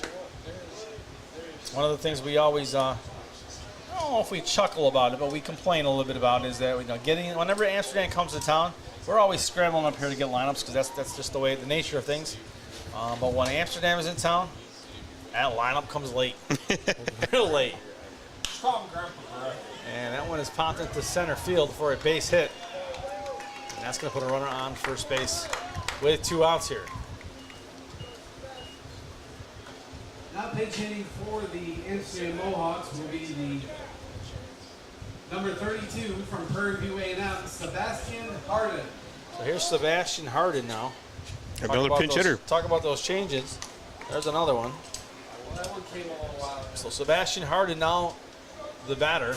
You know, we were just joking this afternoon before the game as we were scrambling to get lineups. And I got here a little late myself. And Josh is out there making sure he's getting the lineups. And, you know, one of us is always working those lineups. And he's standing there in the dugout, waiting. And I believe the words we said were, you know, it's not a national secret here. It's like, you know. It's like, I believe my words were, not the nuclear code. Yeah, not the nuclear code is what he said. Which sometimes you wonder if it is. Oh, they almost took the head off of the umpire. So the throw does not get there in time. It was offline. The umpire had to do a little backing up so he didn't get his head chopped off. It's a good backup play there, though, by Caden Hart, because if he does not get to where he was, that runner's on third base. Yep. I would say, Josh says the nuclear code. I say maybe the KFC secret recipe. Oh, yeah. You know? I mean, that's probably locked up somewhere. Now you're making me hungry. Yeah. Go for a little KFC right now. Yeah. 1-0. Extra crispy. That's what I go with, Scott. How about you? That one's sounds hit right back to the pitcher. It was weird the way it bounced off of him. This thing caused problems. And it does. They throw it away, and a run scores. So a series of unfortunate events there as that ball was hit up the middle. And the run scores. They get the runner out at first as he was off the base. But the run does score. But that went up the middle, hit the pitcher as he was kind of turned awkwardly. And he wasn't able to get it, and then they... Looked like he got his spike stuck in the dirt is what it looked like. Second baseman tried to pick it up and rush the throw, and it just didn't work out. But they did get the runner as he was off the base eventually. But the run does score. So 5-1 the score. We hit the bottom of the ninth. Dogs tie this up. We know pools. Garrity Pools and Spa are the experts in building and creating backyard memories for thousands of families. Garrity takes pride in offering only the highest quality in-ground Pacific pool and radiant above-ground pools that are built for upstate New York weather. Garrity offers only the best with BioGuard chemicals to keep your pool sparkling clean. Visit the professionals at Garrity Pools and Spa, 234 South Caroline Street, Herkimer, or GarrityPools.com.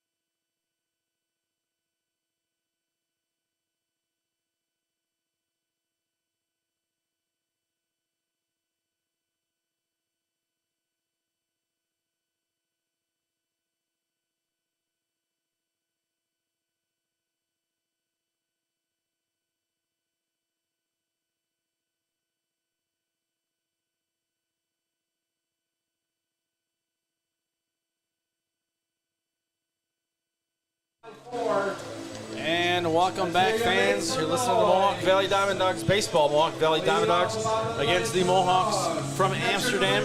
We are coming to you from Best Memorial Park in Little Falls. It is at the bottom of the ninth, and the Dogs find themselves trailing 5-1. And they're going to have to rally here in the bottom of the ninth. It'll be J.P. Kuzik coming up here to start things off. Scott, they're going to need to rally here, obviously, in the bottom of the ninth. No room for error here. And it's definitely go time. You might have to take some chances here because you got to get those 4 runs. Yep, get on base and score, right?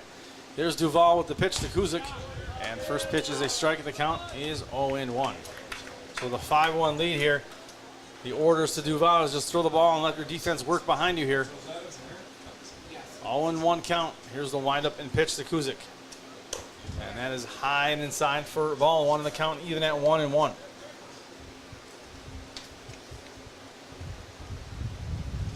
So for the Dogs, winners of their last 2, and same for Amsterdam. Amsterdam 5-5 in their last 10 games. A little bit of a skid for them. And that one in for a strike to count 1-2. And the Dogs have been red hot throughout their last 10 games. 7-3 for the Dogs. And the pitch inside for ball 2 in the count, even at 2-2. And again, Pete, a lot of space in left field looking down that line. If they can get one over the third baseman's head, which has been kind of a difficult chore ever since he came into the game, a lot of room to run. So he's wrapped things up there at third base. Nothing's getting by him so far. 2-2, and that one misses for ball 3. So full count. The Dogs would gladly get on base, take the base with a walk here with Kuzik facing a 3-2 count. So Duval is set. He's going to wind now and deliver. And that one is fouled off, so he stays alive. Does Kuzik, and the count 3-2. So 3 balls and 2 strikes here to J.P. Kuzik. He steps on the bag. The wind picked up just a bit here, so blowing out again is that flag in center field. There's the 3-2, and there is strike 3 as Kuzik strikes out. And Ethan Pughes is going, really? It picks up now? Number 29 from Virginia Tech, Caden Hart. So Caden Hart now. Big bat here for the Dogs. And looking to start our rally is Hart. Last time up, he doubled. And he would gladly take another double here in the bottom of the ninth with 1 out. The Dogs down 5-1. Here's Duval with the pitch to Hart. And he fouls that one off, and they count 0-1. So the rally needs to start anywhere. They'll take it with 1 out. They'll take it with 2. It's better with 1. Oh, for sure with 1. I mean, there's to start it, right? Exactly.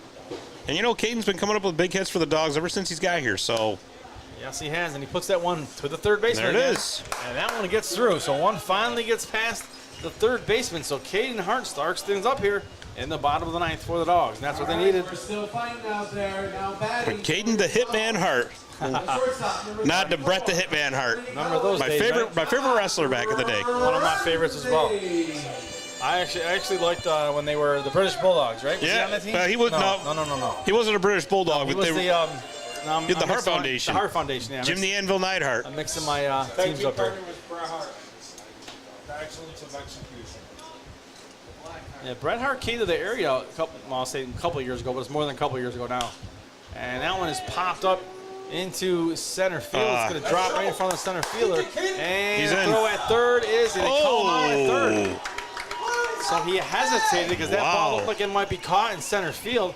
He did not catch it, and they called him out at second base. Yeah, he didn't have a choice there. He had to hold up, but boy. I'm not sure if we got a replay of that one, but that was close. Justin Hurt. So with 2 outs now, Justin Hurt, that was unfortunate. That was just a tough play because that ball just dropped. Right. He had to wait to see if it was caught first. And he fired that ball in the minute he grabbed it. And obviously he got there in time. So with 2 outs down, Dogs on their final out here in the bottom of the ninth. And there's a swing and a foul tip, and they count 0-1. So fans, don't forget, we'll be back here tomorrow night. We're going to have 2, kind of. The first game is a 9th inning affair, so that's kind of the end of the game there. But it's still 2 games, right? Yeah. Well, the skies absolutely opened up for that. Oh my God, yeah, they did. So. And then the second game will follow after that. So make sure you come out to the ball game. Gates open at, I think it's 4 o'clock. 4 o'clock, I believe. Game starts at 5. So come on down and watch some Sunday night baseball here in Little Falls. I will be here tomorrow night, and Scott will not. Tomorrow is my wife's birthday, so I'm going to. Oh, happy birthday to your wife! Skating on thin ice, coming to the game. Well, I wish I could be here for you. She understands. She understands. She's know what. Listen, you know what? You should bring her along, and she could be your color commentator. Yeah, no. Oh, okay. No. Nice try, Scott. Just checking. 1 and 2 the count. She understands that That's the way it is. Business, right? We 1 year we were in the championship game. We were going to Disney, and it got hairy. Let's just put it that way. That one has popped up because the way it ended up was, depending on how the series went, if the series was extended 1 more game, we'd be flying out to Disney that day. Oh. So I told my wife ahead of time, yeah, plan it in August. We should be good. The only reason we won't be good is if we're in the championship game. We were in the championship game, and so I was that game. I was like, well. If we lose, we'll have to figure out how I'm getting to Florida because I'm not missing it. And luckily it worked out. 1 and 2. Great jump there.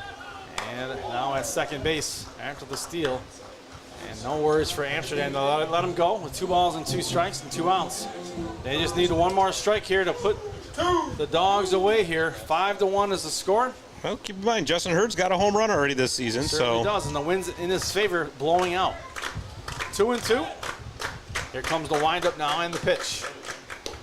And that is a called strike 3 to end the game. Justin Hurd doesn't like it. But it doesn't matter. The game is over. Ends on a called strike 3.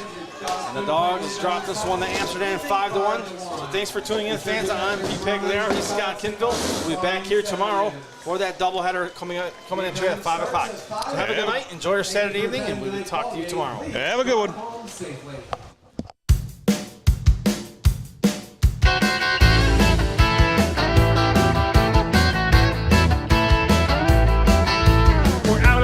Field and we're ready to play.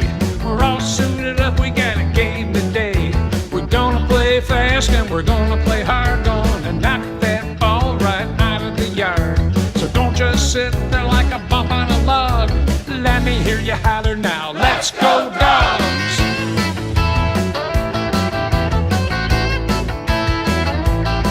We got a guy on third and nobody out. It's time to stand up, yes, it's time to shout. We're playing some ball and we're having some fun. Come on, boys, let's score that run. So don't just sit there like a bump on a log. Let me hear you holler now. Let's go, Dogs!